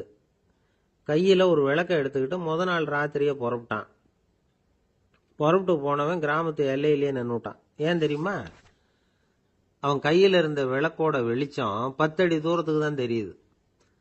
அது வரைக்கும் தான் பாதை தெளிவா இருக்குது. அதுக்கு அப்பால எல்லாம் ஒரே இருட்டா இருக்குது, பாதை புரியல. இவன் யோசனை பண்ணி பார்த்தான். மனசுக்குள்ள ஒரு சந்தேகம். 10 அடி தூரம் தானே வெளிச்சம் தெரியுது, அப்படின்னா நாம 10 அடி தூரம் தானே போக முடியும். அதுக்கும் அந்தாண்ட ஒரே இருட்டா இருக்குதே, அதுல எப்படி நாம நடந்து போறது? நாம ரொம்ப தூரம் நடந்து போய் ஆகணுமே. அப்படிப்பட்ட நினைப்பெல்லாம் அவனுக்கு வந்துட்டுது. இதுதான் அவன் மனசுல ஏற்பட்ட தயக்கம். இப்படி யோசிச்சுக்கிட்டே அந்த இளம் ஆசாமி புறப்பட்ட இடத்துலயே நின்றுகிட்டு இருக்கிறான். அந்த சமயத்துல ஒரு வயசான பெரியவர் அந்த பக்கமா வந்தார்.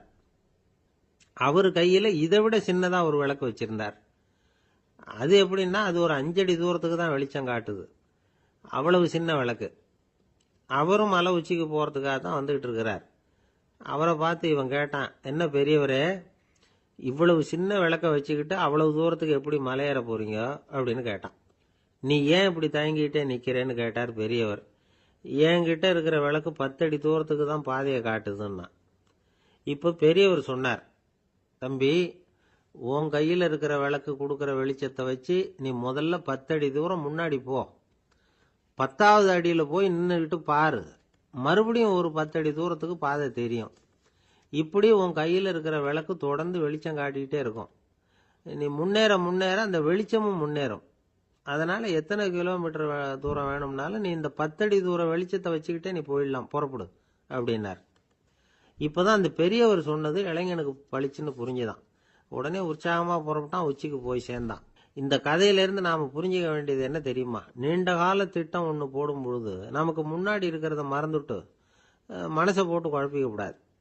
உங்க கையில என்ன இருக்கோ அதுலயே உங்க எதிர்காலம் மறைஞ்சி இருக்குது. கண் முன்னாடி தெரியறத வச்சு ஆரம்பிங்க, போக போக வழி தானா புலப்படும் அப்படிங்கிறார் ஒரு பெரியவர். பெரிய பயணங்களை எல்லாம் இப்படிதான் நடத்த வேண்டியிருக்கும். ஒவ்வொரு அடியா எடுத்து வச்சா ஓடி போய் சேர்ந்து விடலாம். மலைச்சு போய் நின்றுட்டா நின்றுகிட்டே இருக்க வேண்டியதுதான்.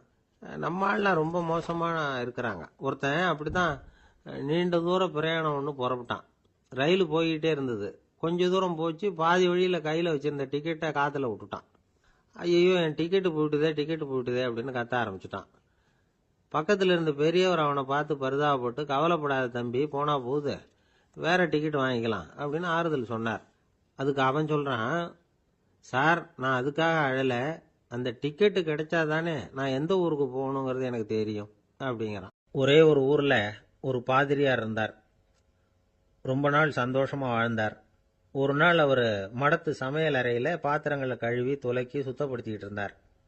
அந்த சமயத்துல ஒரு தேவதூதன் அவர் முன்னாடி வந்து நின்னான். இவர் நிமிர்ந்து பார்த்தார். ஆண்டவர் என்னை உங்ககிட்ட அனுப்பியிருக்கிறார். பரலோகத்துல வாசம் செய்யறதுக்கு உங்களுக்கு நேரம் வந்துட்டுது அப்படின்னு நான் அந்த ஆள். ஆண்டவருக்கு என்னோட ஞாபகம் வந்ததுக்கு நன்றி. ஆனாலும் இப்போ இங்க நீயே பாரு, எவ்வளவு பாண்டங்கள் பாக்கி இருக்கு. இவ்வளவையும் நான் சுத்தப்படுத்த வேண்டியிருக்கு. நான் நன்றி கெட்டவனா இருக்க விரும்பல. இந்த பணியை முடிக்கிற வரைக்கும் என்னுடைய பரலோக வாழ்வை தள்ளி வைக்க முடியுமா? நீ என்ன நினைக்கிற அப்படின்னு கேட்டார். தேவதூதன் தனக்கே உரிய விவேகத்தோட அன்போட பாதிரியாரை பார்த்தான். சரி, என்ன செய்யலாம்ங்கிறத அப்புறம் சொல்றேன் அப்படின்னு சொல்லிவிட்டு புறப்பட்டு போயிட்டான். ஒரு நாள் அந்த பாதிரியார் தோட்டத்தில் உள்ள களைகளை எல்லாம் ஒரு களை கொத்தியால கொத்தி களை எடுத்துக்கிட்டு இருக்கிறார். அந்த சமயத்துல இந்த தேவதூதன் மறுபடியும் அவர் முன்னாடி வந்து நிற்கிறான். பாதிரியார் பார்த்தார். இதை பாரு, இந்த தோட்டம் பூராவும் எவ்வளவு களை மண்டி கிடக்கு. பரலோகம் கொஞ்ச காலம் எனக்காக பொறுத்திருக்கலாம்னு நீ நினைக்கிறியா அப்படின்னு கேட்டார். தேவதூதன் சிரிச்சுக்கிட்டே மறுபடியும் மறைஞ்சிட்டான். மறுபடியும் அவர் களை எடுக்கிறது, தானிய களஞ்சியத்துக்கு வர்ணம் பூசுறது, இப்படிப்பட்ட வேலைகளில் ஈடுபட்டிருக்கார். இன்னொரு நாள் ஒரு மருத்துவமனையில் நோயாளிகளை கவனிச்சுக்கிட்டு ரொம்ப தீவிரமாக இருக்கிறார் அந்த பாதிரியார். ஒரு நோயாளியோட தாகத்துக்கு தண்ணீர் கொடுத்துட்டு நிமிர்ந்து பார்க்குறப்போ தேவதூதன் மறுபடியும் அவர் முன்னாடி வந்து நிற்கிறான். இந்த தடவை பாதிரியார் தன்னலமற்றவரா பேரன்பை காட்டக்கூடிய வகையில் தன்னுடைய 2 கைகளையும் உயர்த்தியபடி தேவதூதனின் கவனத்தை பிணியால் வாடக்கூடிய நோயாளிகளின் பக்கம் திருப்பினாராம். தேவதூதன் ஒன்றும் சொல்லல, மறைஞ்சிட்டான். அன்னைக்கு சாயந்தரம் பாதிரியார் மடத்தில் உள்ள தன்னுடைய அறைக்கு போய் இளைப்பாறினார். யோசிச்சு பார்த்தார். தேவதூதனையும் தேவதூதனின் விருப்பத்தையும் பல நாள் தள்ளி போட்டு வந்ததையும் அவர் ரொம்ப நினைச்சு பார்த்தார். திடீர்னு தான் முதுமை அடைகிறதையும் சோர்வு அடைகிறதையும் உணர்ந்தார். ஆண்டவரை நினைச்சார். ஆண்டவரே, உம்முடைய தூதனை மறுபடியும் என்கிட்ட அனுப்புனா நான் சந்திக்கிறதுக்கு ஆவலா இருக்கேன் அப்படின்னு சொல்றப்பவே தேவதூதன் பக்கத்தில் வந்து நின்னான். பாதிரியார் நிமிர்ந்து பார்த்தார். நீ இப்போவே என்னை அழைச்சிக்கிட்டு போக விரும்பினா நான் பரலோகத்துக்கு வர்றதுக்கு தயாராக இருக்கேன்னார். தேவதூதன் அந்த பாதிரியாரை அன்போடவும் விவேகத்தோடவும் பார்த்து, நீங்கள் என் கூட பரலோகத்துக்கு வர்ற தயாராக இருக்கிறதா சொல்கிறீங்க, ஆனால் நீங்கள் இதுவரைக்கும் வேற எங்கே இருந்ததா நினைக்கிறீங்க அப்படின்னானு. அப்படின்னா இதுவரைக்கும் இருந்த இடம் தான் பரலோகம் அப்படிங்கிறத உணர்த்தியிருக்கிறான். பரலோகம்னா என்னன்னு புரிஞ்சுக்கிறதுக்கு இந்த சம்பவம் நமக்கு உதவியாக இருக்குது. தொண்டு செய்கிறத விட பெரிய செயல் வேற எதுவும் இருக்க முடியாது. அது நம்ம மனசுக்கு கொடுக்குற சுகத்தை வேற எதுவும் கொடுக்க முடியாது. நாம் தொண்டு செய்கிற இடம் தான் அந்த புண்ணிய இடம். ஆனால் இந்த காலத்துல எல்லாம் நாம் தொண்டு செய்யணும்னு நினச்சி ஏதாவது ஆரம்பித்தா கூட அதை ஒரு மாதிரியாக சுற்றி நின்று வேடிக்கை பார்க்க ஆரம்பிச்சிடுறாங்க. ஒரு பெரியவர் அப்படித்தான் ஒரு தொண்டு செஞ்சுக்கிட்டு இருந்தார். ஒரு கோவில் கட்டிக்கிட்டு இருந்தாங்க. அதில் ஒரு இடத்துல ஒரு பலகையை வச்சு ஆணி அடிக்கிற வேலையை செஞ்சுக்கிட்டு இருந்தார் அந்த பெரியவர். ஒரு சின்ன பையன் அதை ரொம்ப ஊக்கமாக அக்கறையாக கவனிச்சுக்கிட்டு இருந்தான். பெரியவர் இதை கவனித்தார். என்னப்பா பார்க்குற, உனக்கும் இது மாதிரி தொண்டு செய்யணும்னு ஆசையாக இருக்கா அப்படின்னு கேட்டார். அதுக்கு அந்த பையன் சொல்கிறான், அப்படி இல்லைங்க, நீங்கள் ஆணி அடிக்கிறப்போ கையில் சுத்தியால் அடிச்சுக்கிட்டா எப்படி துடிப்பீங்க எப்படி கத்துவீங்கன்னு தெரிஞ்சுக்கிறதுக்காக அதை பார்க்கணும்னு ஆசை, அதுக்காக தான் காத்துக்கிட்டு இருக்கேன் அப்படின்னு நானும். ஒரு தீக்குச்சி தீப்பெட்டியை பார்த்து கேட்டுதான், நாம் 2 பேரும் தானே உரசிக்கிறோம், ஆனால் நான் மட்டும் தீப்பிடிச்சி எரிஞ்சு போகிறேன், நீ அப்படியே இருக்கிறியே அப்படின்னு தான். அதுக்கு தீப்பெட்டி சொல்லியிருக்குது, உனக்கு தலையில் கணம் இருக்குது அதனால் அழிஞ்சு போகிறேன் அப்படின்னு தான். எப்படி இருக்கு பாருங்க இந்த பதில். தலையில் கணம் உள்ளவங்க யாருமே சரியாக இருக்க முடியாது. எவ்வளவு பெரியவங்களாக இருந்தாலும் சரி, ரொம்ப கஷ்டம்தான் அது. கர்வம்ங்கிறது கூடவே கூடாது. இதை விளக்கறதுக்கு மகான் ஒருத்தர் ஒரு சம்பவத்தை சொல்கிறார். அர்ஜுனன் தீர்த்த யாத்திரை பண்ணானா.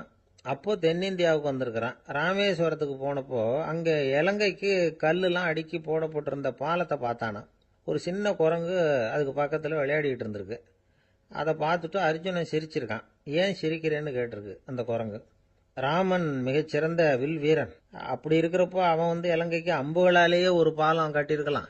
அதை விட்டுட்டு போயும் உன்ன மாதிரி குரங்குகளை துணையாக வச்சுக்கிட்டு இப்படி ஒரு கருங்கல் பாலத்தை கட்டியிருக்கிறானே அப்படின்னு நானா. அம்புகளால் பாலம் கட்ட முடியுமா அப்படின்னு கேட்டுதான் குரங்கு. ஏன் முடியாது, என்னால் முடியுமேன்னு இருக்கான் அர்ஜுனன்.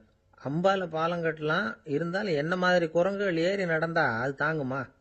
அதனால தான் ராமர் கருங்கல் பாலமே கட்டினார் அப்படின்றது குரங்கு சொல்லிச்சான். அப்படியே சொல்கிற, நான் வேணும்னா இப்போ அம்புகளாலேயே ஒரு பாலத்தை கட்டுறேன், நீ அது மேலே ஏறி நடந்து பார். பாலம் விழுந்துட்டுதுன்னா நான் தீ மூட்டி அதில் குதித்து உயிர் தியாகம் பண்ணி விடுறேன் அப்படின்னு நான் ரொம்ப கோபமா.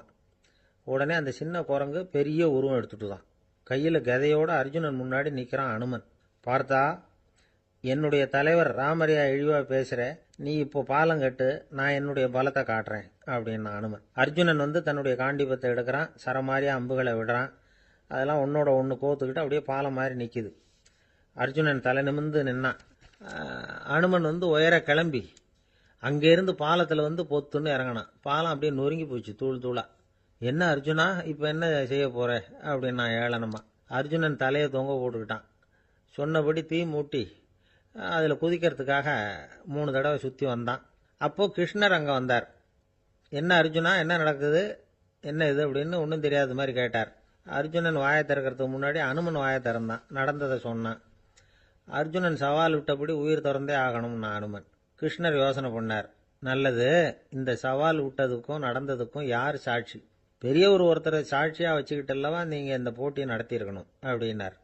அதனால் என்ன, இப்போ மறுபடியும் அந்த போட்டியை நடத்திவிட்டா போச்சு, என்னால் அந்த அம்பு பாலத்தை நொறுக்க முடியாதா அப்படின்னு அனுமன்.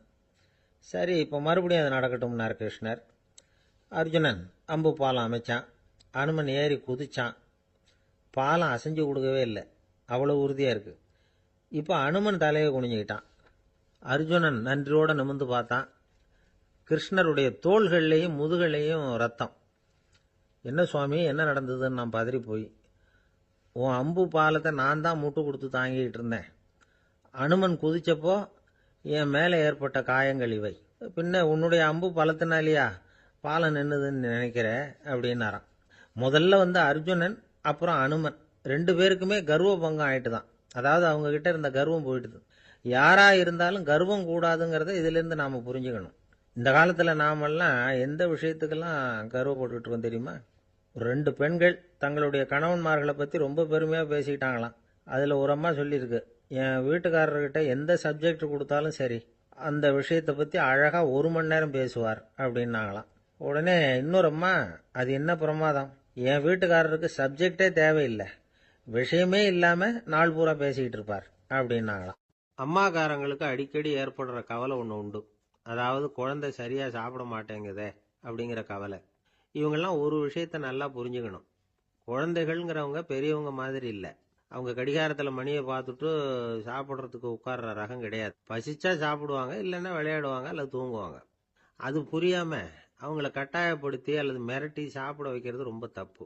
ஒரு 8 மாத குழந்தைக்கு 3 மணி நேரத்துக்கு ஒரு தடவை பசிக்கும். அந்த நேரம் பார்த்து சாப்பாடு கொடுத்தா அடம் பண்ணாமல் அது பாட்டுக்கு சாப்பிட்றோம். அதே குழந்தைக்கு 1 வயசு ஆகிறப்போ 4 மணி நேரத்துக்கு ஒரு தடவை பசிக்கும். இந்த வயசில் இயற்கையாகவே பசி குறைஞ்சிருக்கும். அது புரியாமல் என் குழந்தை முன்னாடி மாதிரி இப்போ சரியாக சாப்பிட மாட்டேங்கிறான் அப்படின்னு சில பேர் டாக்டர்கிட்ட போய் சொல்லிக்கிட்டு இருப்பாங்க. இன்னொரு விஷயம், ஒரு குழந்தைக்கு வயசு அதிகமாகிற வேகத்துக்கு உடம்பு எடையும் அதிகமாகிக்கிட்டே போகாது. உடம்பு எடை அதிகமாகிற வேகம் குறைஞ்சிக்கிட்டே வரும். 6 மாத குழந்தைக்கு ஒரு வாரத்தில் 150 கிராம் எடை கூடும். ஒரு வயசில் வாரத்துக்கு 71 கிராம் எடை கூடும். இது புரியாமல் அதிகமாக சாப்பாட்டை கொடுத்து குழந்தைய கஷ்டப்படுத்தக்கூடாது. ஏன்னா அளவுக்கு மீறின உணவு அஜீரணத்தை உண்டு பண்ணிவிடும். குழந்தைக்கு ஒரு தட்டில் கொஞ்சமாக ஆகாரத்தை வச்சு கொண்டுகிட்டு போய் கொடுக்கணும். மலை மாதிரி குவிச்சு வச்சா அதை பார்த்ததுமே பசி அடங்கி போயிடும். அடித்து மிரட்டி பயமுறுத்தி குழந்தைய சாப்பிட வைக்கிற பழக்கம் இருக்குது பாருங்க, அதுக்கு ஃபுட் ஃபோர்ஸிங் அப்படின்னு பேர். இப்படி பண்ணினா குழந்தைக்கு சாப்பாட்டில் விருப்பம் குறைஞ்சிரும், அதை கண்டாவே வெறுக்க ஆரம்பிச்சிடும். அது மாதிரி உளம் சார்ந்த பசி குறைவு, சைக்கோஜெனிக் அனோரெக்சியா, அது ஏற்படுமா. சாப்பாடுங்கிறதே ஒரு தண்டனை மாதிரி தோணும். குழந்தைகளுக்கு பிடிச்ச மாதிரியான ஆகாரத்தை கொடுக்கணும். சத்து அதிகம் இருக்குங்கிறதுக்காக அதுக்கு பிடிக்காத ஆகாரத்தை கொடுத்து கட்டாயப்படுத்தக்கூடாது. குழந்தைகளுக்கு 2 வயசு ஆகிறப்போ இயற்கையாகவே எதிர்மறை குணம் உண்டாகும்.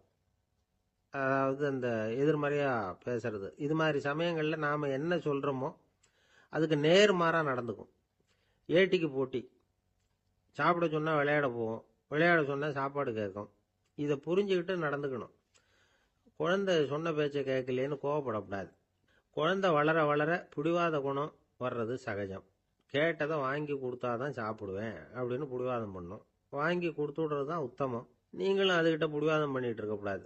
ஏன்னா கேட்டது கிடைக்கலையேங்கிற ஏமாற்றம் கூட குழந்தையோட பசியை குறைச்சிரும். கேட்டது கிடைச்சுட்டா பசி அதிகமாகும். கொடுத்ததை மலமலன்னு சாப்பிட்றோம். குழந்தைகளுக்கு கண்ட கண்ட நேரத்தில் சாப்பிட்றதுக்கு எதையாவது வாங்கி கொடுத்துக்கிட்டு இருந்தால் சாப்பாட்டு நேரத்தில் சாப்பிடாம அடம் பண்ண ஆரம்பிச்சிடும். பள்ளிக்கூடம் போகிற பிள்ளைங்க காலை உணவை சரியாக சாப்பிட மாட்டாங்க. அச்சம், அவசரம், பரபரப்பு இதெல்லாம் தான் காரணம். பள்ளிக்கு புறப்படுறதுக்கு ஒரு 3/4 மணி நேரத்துக்கு முன்னாடியே சாப்பாடு போட்டுருங்க, அது சரியாக போடும். படிக்கிற குழந்தைகள் உடல் சோர்வு, மனச்சோர்வு இது காரணமாக கூட சாப்பிட மறுக்கிறது உண்டு. இப்போ உதாரணமாக சாயந்தரம் விளையாடி விட்டு வீட்டுக்கு வந்ததும் சாப்பிட சொன்னால் வேணாம்பாங்க. இது உடல் சோர்வு. ரொம்ப நேரம் வீட்டு பாடங்களை செஞ்சு முடித்த கையோடு சாப்பிட சொன்னாலும் அவங்களால சரியாக சாப்பிட முடியாது. இது உளச்சோர்வு, அதாவது மனச்சோர்வு. இதை தவிர குழந்தைகளுக்கு உடல் நலக்குறைவு ஏற்பட்டால் கூட சாப்பிட மறுக்கிறது உண்டு. சில மருந்து மாத்திரைகள் கூட பசியை குறைச்சிரும். அதனால் சரியாக தெரிஞ்சுக்கிட்டு குழந்தைகளை சாப்பிட வைக்கணும். அது புரியாமல் கையில் சாப்பாட்டு தட்டை வச்சுக்கிட்டு குழந்தைகளை விரட்டிக்கிட்டு அலையக்கூடாது. ஒரு சின்ன பையன் சொன்னான், எங்கள் அம்மா சாப்பாடு போடுறது தெரிஞ்சால் நான் உடனே வீட்டை விட்டு வெளியில் ஓடி போடுவேன் அப்படின்னா. ஏன் அப்படி பண்ணுறேன்னு கேட்டோம். எங்கள் அப்பா கூட அது மாதிரி தான் சார் பண்ணுவார் அப்படிங்கிறான். அந்த காலத்தில் அண்ணாமலை ரெட்டியார்னு ஒருத்தர் இருந்தார். அவர் வெங்கனூர் அப்படிங்கிற கிராமத்தில் இருந்தார். அங்கேருந்து விருத்தாசலம் கோவிலுக்கு தவறாமல் போயிட்டு வந்துக்கிட்டு இருந்தார். இடையில வெள்ளாறு. அதில் ஒரு சமயம் வெள்ளம் வந்துட்டுது. இவரால் போக முடியல. அதோட விளைவு வெங்கனூர்லேயே ஒரு கோவில் கட்டணும் அப்படின்னு முடிவு பண்ணார், சிவாலயம். அந்த சமயத்தில் வடநாட்டில் பஞ்சம். அதனால் அங்கிருந்த பல சிற்பிகள் தென்னாட்டை நோக்கி வர ஆரம்பித்தாங்க. அவங்க வெங்கனூர் வழியாக வர்றது தெரிஞ்சதும் இவர் போய் பார்த்தார். இங்கே ஒரு கோவில் கட்டணும், அதுக்கு நீங்கள் உதவணும்னார். பஞ்ச காலத்தில் இப்படி ஒரு வாய்ப்பு கிடைச்சதில் அவங்களுக்கும் ரொம்ப மகிழ்ச்சி. உற்சாகத்தோடு ஒத்துக்கிட்டாங்க. ஆலய திருப்பணி ஆரம்பமாச்சு. அவங்களுக்கு வேண்டிய எல்லா வசதிகளையும் இவர் செஞ்சு கொடுத்தார். அவங்களுக்கு எந்த குறையும் இல்லாமல் பார்த்துக்கிட்டார். அது மட்டும் இல்லை, ஒவ்வொரு நாளும் அங்கே வருவார். உங்களுக்கு என்ன வேணும் எது வேணும்னு கேட்பார். ஏதாவது குறை இருந்தால் சொல்லுவாங்க, உடனே தீர்த்து வைப்பார். இவரும் கேட்பார், எந்த குறையாக இருந்தாலும் என்கிட்ட சொல்லுங்க அப்படின்னு சொல்லுவார். அதை தவிர இவராகவே கவனிச்சும் அவங்களுக்கு என்னென்ன தேவைங்கிறத கண்டுபிடிச்சி அதையெல்லாம் கொடுத்துக்கிட்டு இருப்பார். என்ன தேவைன்னாலும் அதை நிறைவேற்றி வச்சுருவார். அந்த சிற்பிகளின் தலைவன் ஒருத்தன், அந்த ஆளுக்கு வெத்தலை பாக்கு போடுறது பழக்கம். இதை தெரிஞ்சுக்கிட்டு அதுக்காகவே ஒரு ஆளை ஏற்பாடு பண்ணார். வேணுங்கிறப்போலாம் நீ வெத்தலை சீவல் மடித்து கொடுக்க வேண்டியது உன் வேலை அப்படின்னு ஒருத்தனை ஏற்பாடு பண்ணிட்டார். இப்படியெல்லாம் செஞ்சதும் அவங்களுக்கும் ரொம்ப உற்சாகம். ரொம்ப பொறுப்பாக சிற்ப வேலைகளை செஞ்சுக்கிட்டு இருக்கிறாங்க. ஒரு நாள் என்னாச்சு தெரியுமா? அந்த சிற்பிகளின் தலைவன் ரொம்ப நுணுக்கமாக ஒரு வேலையை செஞ்சுக்கிட்டு இருக்கிறான். சாரம் போட்டு அது மேலே படுத்துக்கிட்டு அண்ணாந்து பார்த்து உச்சியில் நுணுக்கமான சிற்பங்களை உருவாக்கிக்கிட்டு இருக்கான். சிற்பியின் கவனம் செதறப்படாதுங்கிறதுனால இவர் மெதுவாக சத்தம் போடாமல் கிட்ட போய் நின்று அதை கவனிச்சுக்கிட்டு இருக்கிறார். அந்த சிற்பி வழக்கம் போல வெத்தலை பாக்குக்காக இடது கையை கீழே நீட்டினான். அந்த சமயம் பார்த்து அவருக்கு தாம்பூலம் கொடுக்குறவன் அங்கே இல்லை, எங்கேயோ போயிருக்கிறான். அண்ணாமலை ரெட்டியார் என்ன பண்ணார் தெரியுமா? தனக்காக கொடுக்கப்பட்ட தாம்பூலத்தை வாங்கி சிற்பியின் கையில் கொடுக்குறார். அவன் வாங்கி போட்டுக்கிட்டான். இது என்ன இன்னைக்கு வெத்தலை சீவல் வேற மாதிரி இருக்குது, வாசனை தாம்பூலமாக இருக்குது அப்படின்னு யோசனை பண்ணிட்டு கீழே திரும்பி பார்க்குறார். பார்த்தா ரெட்டியார் மறுபடியும் சிற்பி கை நீட்டும் பொழுது கொடுக்கறதுக்காக தாம்பூலத்தை மடித்து வாங்கி வச்சுக்கிட்டு தயாராக நிற்கிறார். சிற்பிக்கு அதிர்ச்சி. உடனே பொத்துன்னு கீழே குதிச்சான். ஐயா, என்ன இது நீங்களா அப்படின்னா. இவர் சொன்னார், நான் ஒன்றும் தப்பு பண்ணலையே, உன்னுடைய கை புண்ணியம் செஞ்ச கை, கோயில் கட்டுற கை, அந்த கைக்கு தாம்பூலம் கொடுக்கறதுல என்ன தப்பு அப்படின்னாராம். ஏற்கனவே பஞ்சத்தில் அடிபட்டு வந்த எங்களை நீங்கள் ஆதரிச்சதே பெரிய விஷயம். இந்த செயல் என்னை ஒரு பெரிய கடனாளி ஆக்கிவிட்டுது. ஐயா, எங்களுக்கு உணவு உடை இதை மட்டும் நீங்கள் கொடுத்தா போதும், ஊதியம்னு எதுவும் வாங்க மாட்டோம் அப்படின்னு நானும். அந்த சிற்பி எவ்வளோ வற்புறுத்தியும் எதுவும் வாங்கிக்கலையாம். இந்த செய்தியை தமிழ் தாத்தா டாக்டர் ஊவேசா சொல்லியிருக்கிறார். அந்த காலத்தில் எப்படிப்பட்டவங்கெல்லாம் வாழ்ந்துருக்கிறாங்க பாருங்க. இந்த காலத்தில் ஒருத்தர் கோவில் கட்டினார், வேலை செய்கிற எல்லாருக்கும் சாப்பாடு போடுவார். சிற்ப வேலை செஞ்சுட்டு சாப்பிட வர்ற ஒவ்வொருத்தர் கையையும் அன்பாக பிடிச்சி முத்தம் கொடுத்து உள்ளே அனுப்புவார். அந்த கைகளுக்கு நீங்கள் கொடுக்குற மரியாதையாது அப்படின்னு கேட்டாங்க. அடா, அது இல்லைங்க, ஏற்கனவே முதல் பந்தியில் சாப்பிட வந்தவன் மறுபடியும் வர்றானான்னு கண்டுபிடிக்கிறதுக்காக கையை பிடிச்சி மோந்து பார்க்குறேன் அப்படின்னாராம் அவர். பிரம்மத்தை அறிந்தவன் பிரம்மமாகிறான் அப்படின்னு ஒரு பெரியவர் பேசினார் ஒரு கோவிலில். தைத்திரிய உபனிஷத்து அப்படி சொல்லுதான். இதை கேட்கும் பொழுது நமக்கு ஒரு சந்தேகம் வரும். அது எப்படி? பிரம்மத்தை அறிந்தவன் பிரம்மம் ஆகிறான்னா, சிங்கத்தை அறிந்தவன் சிங்கம் ஆகிறானா, தோசையை அறிந்தவன் தோசை ஆகிறானா? இப்படிப்பட்ட சந்தேகம் நமக்கு வர்றதுல ஒன்றும் ஆச்சரியம் இல்லை. இது இயற்கை. இதுக்கும் அந்த பெரியவரே பதில் சொல்றார். சிங்கம் வேற, நாம வேற. அதனால சிங்கத்தை அறிந்தவன் சிங்கமாக மாட்டான். ஆனா பிரம்மம் வேற, நாம வேற இல்லை. அதனால பிரம்மத்தை அறிந்தவன் பிரம்மமாகறான் அப்படிங்கிறது அவரோட விளக்கம். மனிதன் அவன்தான் தான் பிரம்மங்கிறது தெரியாதனால தான் அதை வேற எங்கேயோ தேடிட்டு இருக்கிறான். கடைசியில் அது தான் தாங்கிறது புரிஞ்சுக்கிற பொழுது அவன் பிரம்மம் ஆயிடுறான். இதை விளக்கறதுக்கு ஒரு உபநிஷத்து கதையே இருக்கு. நமக்கு தெரிஞ்ச கதை தான், ஆனால் அதை வேற விதமான அர்த்தத்தில் விளையாட்டாக சொல்லிட்டு இருக்கிறோம். ஒரு சமயம் ஒரு 10 நண்பர்கள் ஒரு காட்டு வழியாக போய்கிட்டு இருக்கிறாங்க. குறுக்க ஒரு நதி, அதை கடந்து அடுத்த பக்கம் போகணும். எல்லாரும் ஒரு வழியாக கடந்து அடுத்த கரைக்கு போய் சேர்ந்துட்டாங்க. அங்கே போய் சேர்ந்ததுக்கு அப்புறம் எல்லாரும் பத்திரமா சேர்ந்துட்டோமா அப்படின்னு தெரிஞ்சுக்கிறதுக்காக எண்ணி பார்க்குறான் அந்த கூட்டத்து தலைவன். அவங்க மொத்தம் 10 பேர். ஆனால் அவன் எண்ணி பார்க்குறப்போ 9 தான் வருது. ஏன்னா அவன் தன்னை விட்டுவிட்டான். எதிரில் நிற்கிறவங்கள மட்டுமே எண்றான். ஐயோ 10வது ஆள் எங்கேங்கிறான், பதறான். சரி நீ இரு, நான் எண்ணி பார்க்குறேன்னு சொல்லிவிட்டு இன்னொருத்தன் எண்றான். அவனும் தன்னை விட்டுட்டு எண்றான். 9 தான் வருது. எல்லாரும் கொய்யோ முறையோன்னு கத்த ஆரம்பிச்சிட்டாங்க. அந்த சமயத்தில் ஒரு பெரியவர் அந்த பக்கமாக வர்றார். என்ன விஷயம்னு விசாரிக்கிறார். 10வது ஆளை 6 அடிச்சுட்டு போட்டுது அப்படின்னு சொல்லி இவங்க அழறாங்க. சரி அழாதீங்க அப்படின்னு சொல்லி அந்த தலைவனை பார்த்து இப்படி வாங்குறார். வர்றான். இப்போ எனக்கு முன்னாடி ஒரு தரம் எண்ணு பார்க்கலாம்ங்கிறார். 1 2 3ன்னு ஆரம்பித்து 9ல் முடிக்கிறான். உடனே பெரியவர் நீ தான் அந்த 10வது ஆள் அப்படிங்கிறார். இது உண்மை. நாம தான் அது. நாம தான் நம்மளை வேற எங்கேயோ தேடிட்டு இருக்கிறோம். நாம் எங்கேயோ தேடிட்டு இருக்கிறோமே அந்த பிரம்மம் நாம தான். இப்படி ஒரு பெரிய உண்மையை விளக்கறதுக்காக தான் அப்படி ஒரு கதை சொல்லப்பட்டது. ஆனால் அதை நாம் வேற விதமாக வேடிக்கையாக உபயோகப்படுத்திக்கிட்டு இருக்கிறோம். எப்படி தெரியுமா? ஒரு ஆத்தங்கரையில் ஒரு 10 பேர் முழிச்சுக்கிட்டே நின்றுக்கிட்டு இருந்தாங்களாம். அந்த பக்கமாக வந்த ஒருத்தன், ஏன் இப்படி முழிச்சுக்கிட்டு நிற்கிறீங்கன்னு கேட்டிருக்கிறான். எங்களுக்கு நீச்சல் தெரியாது, நாங்கள்லாம் அடுத்த கரைக்கு போய் சேரணும் அப்படின்னாங்களாம். சரி, நாங்கள் விட்டுட்டு போய் விடுறேன். எல்லாரும் அக்கறைக்கு போய் சேர்ந்த உடனே ஆளுக்கு ₹1 வீதமாக மொத்தம் ₹10 எனக்கு கொடுக்கணும் அப்படின்ட்டுருக்கான் இவன். சரின்னு ஒத்துக்கிட்டாங்க. இவன் ஒவ்வொருத்தராக கையை பிடிச்சி மெதுவாக ஆற்றுல இறக்கி அழைச்சிட்டு போயிட்டான். 9 பேரை கரை சேர்த்துட்டான். 10வது ஆள் பாதி ஆற்றுல போயிட்டு இருக்கிறப்போ திடீர்னு வெள்ளம் வந்துட்டுது. புடி நழுவி போச்சு. கையை விட்டுட்டான். வெள்ளம் அடிச்சிட்டு போட்டுது. அழைச்சிட்டு வந்தவன் நீச்சல் அடித்து தட்டு தடுமாறி கரைக்கு வந்து சேர்ந்துட்டான். கரையில் இருந்தவங்களுக்கு இந்த விஷயம் தெரியாது. இருந்தாலும் இவன் உடம்பு பூரா நனைஞ்சி கொஞ்சம் அதிகமாக மூச்சு வாங்க நின்றுக்கிட்டு இருந்தானா, ஏங்க ஏன் இப்படி மூச்சு வாங்குது, என்ன விஷயம் அப்படின்னு கேட்டாங்களாம்.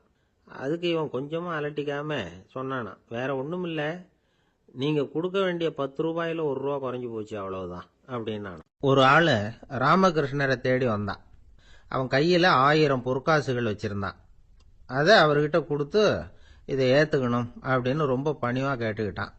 அவர் பார்த்தார், இது எனக்கு தேவையில்லை, ஆனாலும் உன்னுடைய மனசை புண்படுத்துறதுக்கு நான் விரும்பலை, அதனால் நீ கொடுக்கறத வாங்கிக்கிறேன்னார். வாங்கிக்கிட்டார். அப்புறம் கேட்டார், இதை பாரு, இனிமே இதெல்லாம் என்னுடைய இது தானே அப்படின்னார். ஆமாம், அதையெல்லாம் நான் உங்களுக்கே கொடுத்துட்டேன் அவன். சரி, இப்போ நீ எனக்காக ஒரு காரியம் பண்ணணும்னார். என்ன செய்யணும்னு சொல்லுங்கன்னா, இந்த நாணயங்களையெல்லாம் எடுத்துக்கிட்டு போய் கங்கை நதியில் எரிஞ்சுட்டு வா அப்படின்னார். இவனுக்கு அதிர்ச்சியாக போச்சு. என்ன பண்ணுறது, இனிமேல் அது முடியாதுன்னு சொல்ல முடியாது. ஏன்னா அந்த நாணயங்களையெல்லாம் அவருக்கே கொடுத்துட்டான். இனிமேல் அதெல்லாம் இவனுடையது இல்லை. பேசாமல் அவ்வளவையும் அள்ளிக்கிட்டு ஆத்தங்கரைக்கு போனான். போனவன் ரொம்ப நேரம் திரும்பியே வரல. ராமகிருஷ்ணருக்கு சந்தேகம், என்ன ஆச்சு அந்த மனுஷனுக்கு, காசுகளோடு அந்த கங்கையில் குதிச்சுட்டானா, போகும்பொழுதே ஒரு மாதிரியாக தான் போனான், போய் என்னன்னு பார்த்துட்டு வாங்க அப்படின்னார். அங்கே இருந்த ஒருத்தர் ஓடி போய் பார்த்தார். அவர் போய் பார்க்கும் பொழுது அவன் அங்கேயே இருந்தான். அதுக்கப்புறம் அவர் திரும்பி வந்தார். வந்து விவரத்தை சொன்னார். அதாவது அவன் கங்கை கரையில் உட்காந்துக்கிட்டு ஒவ்வொரு நாணயமா 1 2ன்னு எண்ணி எண்ணி வீசிக்கிட்டு இருக்கிறான். அவனை சுற்றி ஒரு கும்பல் நின்றுக்கிட்டு அவனை தடுத்துக்கிட்டு இருக்குது அப்படின்னு விவரத்தை சொன்னார் போயிட்டு வந்தவர். இதை கேட்டதும் ராமகிருஷ்ணரே புறப்பட்டு அங்கே போனாராம். என்ன இப்படி பண்ணிட்டு இருக்கிற, நான் உன்னை அந்த நாணயங்களை கங்கையில் வீசி எறிய சொன்னேன், நீ ஏன் அதை எண்ணிக்கிட்டு இருக்கிற அப்படின்னார். பழக்கம்தான் காரணம், நான் ஒவ்வொரு நாளும் ஒவ்வொன்றா சேமித்து வச்சேன். இன்றைக்கி என்கிட்ட நிறைய இருக்குது, உங்களுக்கு ஒரு 1000 நாணயங்களை கொடுக்கணுங்கிறது என்னோட ஆசை அப்படின்னா. இப்போ ராமகிருஷ்ணர் சொன்னார், ஒரே நேரத்தில் எல்லாத்தையும் சம்பாதிச்சிருந்தா நீ எண்ணுறது பொருத்தமாக இருக்கும். எல்லாத்தையும் இழக்கும்போது ஒவ்வொன்றா எண்ணிக்கிட்டு இழக்கிறதுங்கிறது சரியான செயல் இல்லை. அதனால் ஒரே தடவையாக எல்லாத்தையும் தூக்கி எறிஞ்சிடும் அப்படின்னார். இது இழப்பது அப்படிங்கிற ஒரு உயர்ந்த நிலை. இதை நாம் யதார்த்த வாழ்க்கையில் சம்பந்தப்படுத்தி பார்த்து குழப்பிக்கிட்டு இருக்கக்கூடாது. இழக்கிறேன்னு சொல்லிக்கிட்டு இருக்கிற காசையெல்லாம் ஆற்றுலையும் குளத்துலையும் கொண்டு போய் எரிஞ்சிட்டு வாங்க அப்படின்னு உபதேசம் பண்ணுறதாக யாரும் நினச்சிடக்கூடாது. இதில் நாம் புரிஞ்சிக்க வேண்டியது என்னென்னா, எதையாவது ஒன்றை இன்னொருத்தருக்கு கொடுக்கணும் அப்படின்னு விருப்பப்பட்டால் அதை மனப்பூர்வமாக கொடுத்துடணும். கொடுத்துட்டு அதையே நினச்சிக்கிட்டு இருக்கக்கூடாது. நம்மால் ஒருத்தர் ஒரு ₹100 நோட்டை தன்னுடைய நண்பர் ஒருத்தர்கிட்ட கொடுத்து, இது உனக்கு தான் வச்சுக்கோ அப்படின்னார். அவர் பார்த்தார், இது இனிமேல் எனக்கு தானே சொந்தம் அப்படின்னார். ஆமான்னார் அவர். அப்படின்னா எனக்காக நீ ஒரு உதவி செய்யணும்னார். சொல்லுங்க செய்கிறேன்னார் அவர். இந்த ₹100 நோட்டை தீ வச்சு கொளுத்தி விடுன்னார். இவர் அதிர்ச்சியாகி அவரை பார்த்தார். இப்போ அவர் சொன்னார், நீ எனக்கு அன்பாக கொடுத்தது இது, இந்த நோட்டு கள்ள நோட்டுங்கிறது எனக்கு முன்னாடியே தெரியும், சீக்கிரம் கொளுத்தி விடு, அதுதான் நம்ம 2 பேருக்குமே நல்லது அப்படின்னாராம் அவர். திருப்பாவை 10ஆம் பாடல். நோற்றுச் சுவர்க்கம் புகுகின்ற அம்மனாய் மாற்றமும் தாராரோ வாசல் திறவாதார், நாற்றத்துழாய் முடி நாராயணன் நம்மால் போற்றப் பறைதரும் புண்ணியனால், பண்டொரு நாள் கூற்றத்தின் வாய் வீழ்ந்த கும்பகர்ணனும் தோற்றும் உனக்கே பெரும் துயில்தான் தந்தானோ, ஆற்ற அனந்தல் உடையாய் அருங்கலமே தேற்றமாய் வந்து திறவேலோர் எம்பாவாய். இந்த பாடலை நோன்பின் பெருமையால் கண்ணனை கையில் கனிபோல் அடைந்த ஒரு பக்திமிக்க பாவை எழுப்பப்படுகிறாள் என்றும் பார்க்கலாம். அல்லது தூக்கத்தையே நோன்பாக கருதி சோம்பி கிடக்கிற ஒருவளை கேலி பேசுவதாகவும் பொருள் கொள்ளலாம். இப்போது பாடலின் பொருளை முதலில் பார்ப்போம். நோன்பின் பலன் கைவரப் பெற்று அதன் விளைவாக சொர்க்கத்தையே அடைகின்ற பெண்ணே, அந்த சொர்க்கத்தினுள்ளே புகும் பெண் என்றாலும் உறக்கத்தை நோன்பாக கொண்டவளே என்று இன்னொரு பொருள். நீ வாயில் கதவைத்தான் திறக்கவில்லை, வாயை திறந்து பதில் கூடவா சொல்லக்கூடாது? மனம் நிறைந்த திருத்துழாய் துளசி மாலையை திருமுடியில் அணிந்திருக்கிற நாராயணன், நமது போற்றுதலை ஏற்று பலனை வழங்குகின்ற புண்ணியன், முன்னொரு காலத்தில் எவனுக்கு இரையாகி போன கும்பகர்ணன் உன்னுடன் தூக்கப் போட்டிக்கு வந்து தோற்று பெரிய தூக்கத்தை தன் தோல்வியின் அடையாளமாக உனக்கு வழங்கிவிட்டானா என்ன? மிகுந்த சோர்வும் சோம்பலும் ஏன் உனக்கு? இந்த குழுவுக்கே ஒப்பற்ற அணிகலன் போல விளங்குகிறளா அல்லவா நீ? படுக்கையை விட்டு தெளிவுடன் எழுந்து வந்து கதவை திற என்று வெளியில் நின்ற தோழியர் உள்ளே படுத்திருப்பவளை அழைக்கிறார்கள். இதுவே பாடலின் திரண்ட பொருள். இங்கே கேலியும் கிண்டலும் கூட ஒரு வகையான விளையாட்டாக எடுத்துக்கொள்ள ஒரு பகுதி இடம் கொடுக்கிறது. ஒரு பெண் சொல்லி இருக்கிறாள், நான் கடுமையான தவம் பண்ணி சொர்க்கம் போகப் போகிறேன் என்று இவர்கள் பேசிக்கொண்டிருக்கிற போது தோழிகளுக்கு மத்தியில் சொல்லி இருக்கிறாள். அவளை இப்போது எழுப்ப வந்திருக்கிறார்கள். ஆஹா அடியம்மா, நீ சொர்க்கம் போகிற லட்சணம் என்ன என்று எங்களுக்கு தெரியாதா? நோற்று சொர்க்கம் போகுகின்ற அம்மனாய், நீ தவம் பண்ணி சொர்க்கம் போவேன் என்று சொன்னாயே, இப்போது படுத்து கிடக்கிறாயே. இப்படி எடுத்துக்கொண்டால் அது ஒரு கேலியான கிண்டலான அவளை பற்றி பேசுகிற ஒரு விளையாட்டு பேச்சாக பொருளாகிறது. உண்மையிலேயே எடுத்துக்கொண்டால் அவள் உண்மையான கடினமான முயற்சி உடையவள், எல்லா நோன்புகளையும் சரியாக மேற்கொள்ளுகிறவள், நாளை வைகுந்தம் சேர வேண்டும் என்ற எண்ணத்தில் தன் வாழ்நெறியை அமைத்து கொண்டவள். எனவே நோற்று சொர்க்கம் போகுகின்ற அம்மனாய் பெருமைக்கு உரியவளே, நீ தவம் பண்ணி மேலே போவேன் என்று சொன்னாயே, இப்போது தூங்கிக் கொண்டிருக்கிறாயே என்று ரெண்டு வகையிலேயும் பாவத்தை மாற்றி பொருள் சொல்லக்கூடிய பாடல் வரி இது. சொர்க்கம் எது, நரகம் எது? ராமாயணத்திலே சீதா பிராட்டியார் சொல்கிறார், உன்னோடு இருப்பதுதான் எனக்கு சொர்க்கம். ராமனிடத்திலே சொல்கிறார், உன்னை பிரிந்தால் அது நரகமாக ஆகிவிடுகிறது. ஆகவே பெருமானோடு இருக்கிற நேரம்தான் சொர்க்கம். இவள் ஒருவேளை தன் தவத்தின் பலனால் பெருமாளோடு இருக்கிறவளோ, இறைவனுடைய நினைப்பே சொர்க்கமாகிறது, மறப்பே நரகமாகிறது. இது இன்னொரு சிந்தனை. இவளுடைய இயல்பு பக்குவம் காரணமாக உயர்ந்து போய் சாது கோஷ்டியில் சேர்ந்து விட்ட காரணத்தால் சாமானியரோடு நமக்கென்ன பேச்சு என்ற எண்ணத்தில் வாயாடாமல் இருக்கிறாளோ என்பதை அடுத்த வரி நமக்கு புலப்படுத்தும். தனக்கு உரிய நல்ல கோஷ்டியிலே இருப்பது, சிறந்தவர்களோடு அந்த வர்க்கத்தில் இருப்பதுதான் சொர்க்கமாக மாறுகிறது. நீ அப்படி தகுந்த சாது கோஷ்டியிலே போய் சேர்ந்து விட்டதால் எங்களோடெல்லாம் பேசக்கூடாது என்பதற்காக மாற்றமும் தாராரோ, நீ பதில் தராமல் இருக்கிறாயா என்று ஒரு கேள்வி எழுகிறது. அம்மாடி, உன்னால் வீட்டு வாசல் திறக்க முடியவில்லை, வீட்டு வாசலே திறக்க முடியவில்லையே, உனக்காக வைகுந்த வாசல் திறக்கப் போகிறதா என்று இன்னொரு கிண்டல் பொருளும் அதற்குள்ளே இருக்கிறது. மாற்றம் தாராரோ வாசல் திறவாதார். ஒருவேளை உண்ணாவிரதம் மாதிரி மௌன விரதம் இருக்கிறாயா? அட, வாயில் திறப்பது கடினம், வாயை திறப்பது கூடவா கடினம்? வாசல் செம்மினால் வாயும் செம்ம வேண்டுமோ என்று வியாக்கியானத்திலே இந்த இடத்தை குறிப்பிடுவார்கள். நீ எழுந்து பேச வேண்டாம், கதவை திறக்கக்கூடாதா? கதவை திறக்க வேண்டாம், வாயாலாவது பதில் சொல்லக்கூடாதா? ஏன் இப்படி நீ இருக்கிறாய் என்று அந்த பெண்ணை கேட்பது போல் அந்த பாடல் அமைந்திருக்கிறது.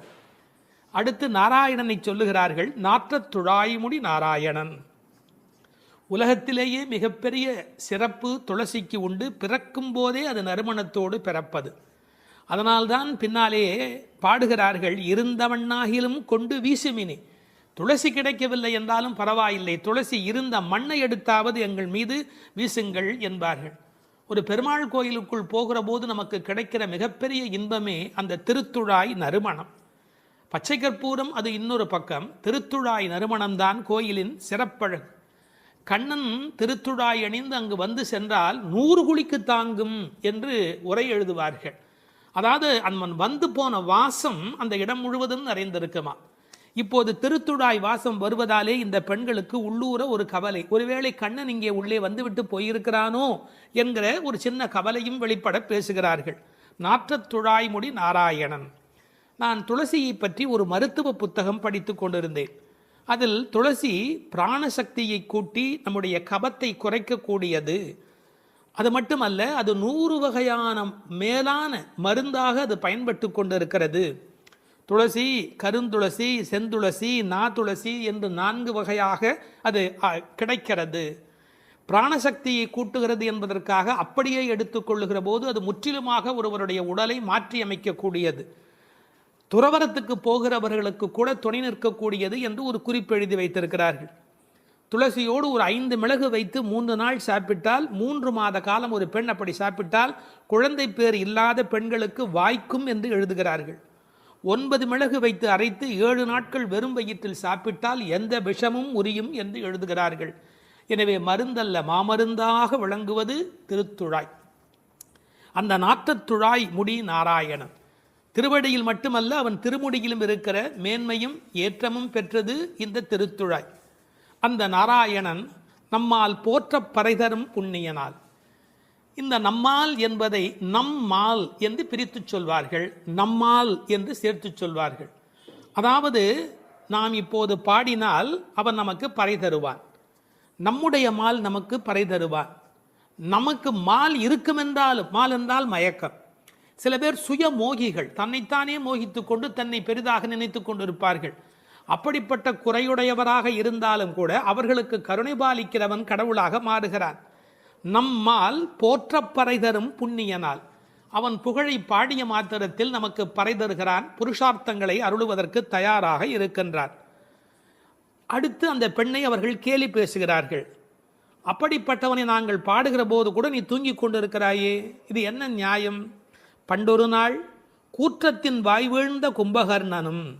இந்த பண்டொரு நாள் என்பதற்கு நேரடியாக நீங்கள் பொழிப்புரை எழுதினால் முன்பு ஒரு நாள், அதாவது ராமாயணம் முன்னர் நடந்தது. அப்படி முன்பொரு நாள் நடந்த ராமாயண யுத்தத்தில் கும்பகர்ணன் தோற்று விழுந்தான். இது வெளிப்படையான பொருள். ஆனால் ஒரு நயம் இருக்கிறது.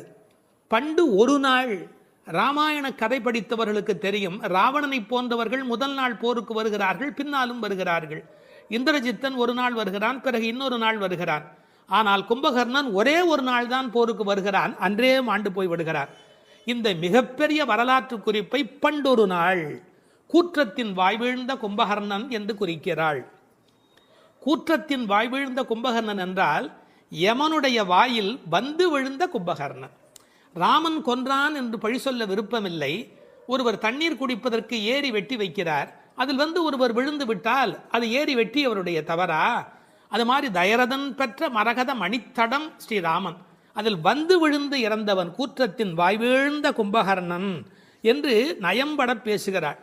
6 மாதம் தூக்கமுடையவன் அவன் தோற்றும் உனக்கே பெருந்துயில்தான் தந்தானோ. தோற்றவர்கள், வெற்றி பெற்றவர்களுக்கு ஒரு பரிசு தர வேண்டும். அப்படி கும்பகர்ணன் தோற்றவன் இந்த தூக்கத்தை இவளுக்கு பரிசாக கொடுத்து விட்டு போயிருக்கிறான். கும்பகர்ணன் இவளோடு போட்டி போட்ட போது இவள் வெற்றி பெற்று விட்டாளாம். அந்த கேலி பேசுகிறார்கள், தோற்றும் உனக்கே பெரும் தொழில்தான் தந்தானோ. சோம்பல் எல்லா நோய்களுக்கும் மகப்பேறு மருத்துவ மறை. ஆங்கிலத்திலே என்தூசியாசம் என்று ஒரு வார்த்தை சொல்கிறார்கள். அதை பற்றி ஆழமான பொருள் சொல்லுகிறவர்கள், என்தூசியாசம் என்றால் உற்சாகம் என்று மட்டும் பொருள் அல்ல, இறைமையில் நிறைந்தவர் என்று ஒரு பொருள் கொள்ளுகிறார்கள். எனவே சோம்பல் இறைநிலைக்கு எதிரானது, உயிர்ப்பு இறைநிலைக்கு அடையாளமானது.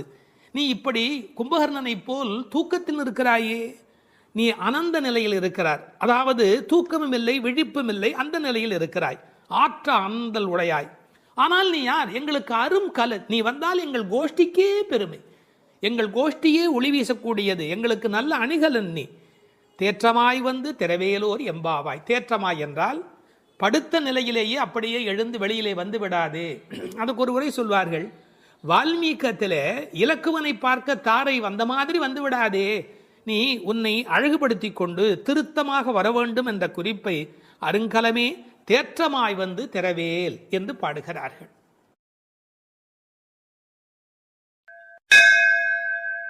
திருப்பாவை 11ஆம் பாட்டு.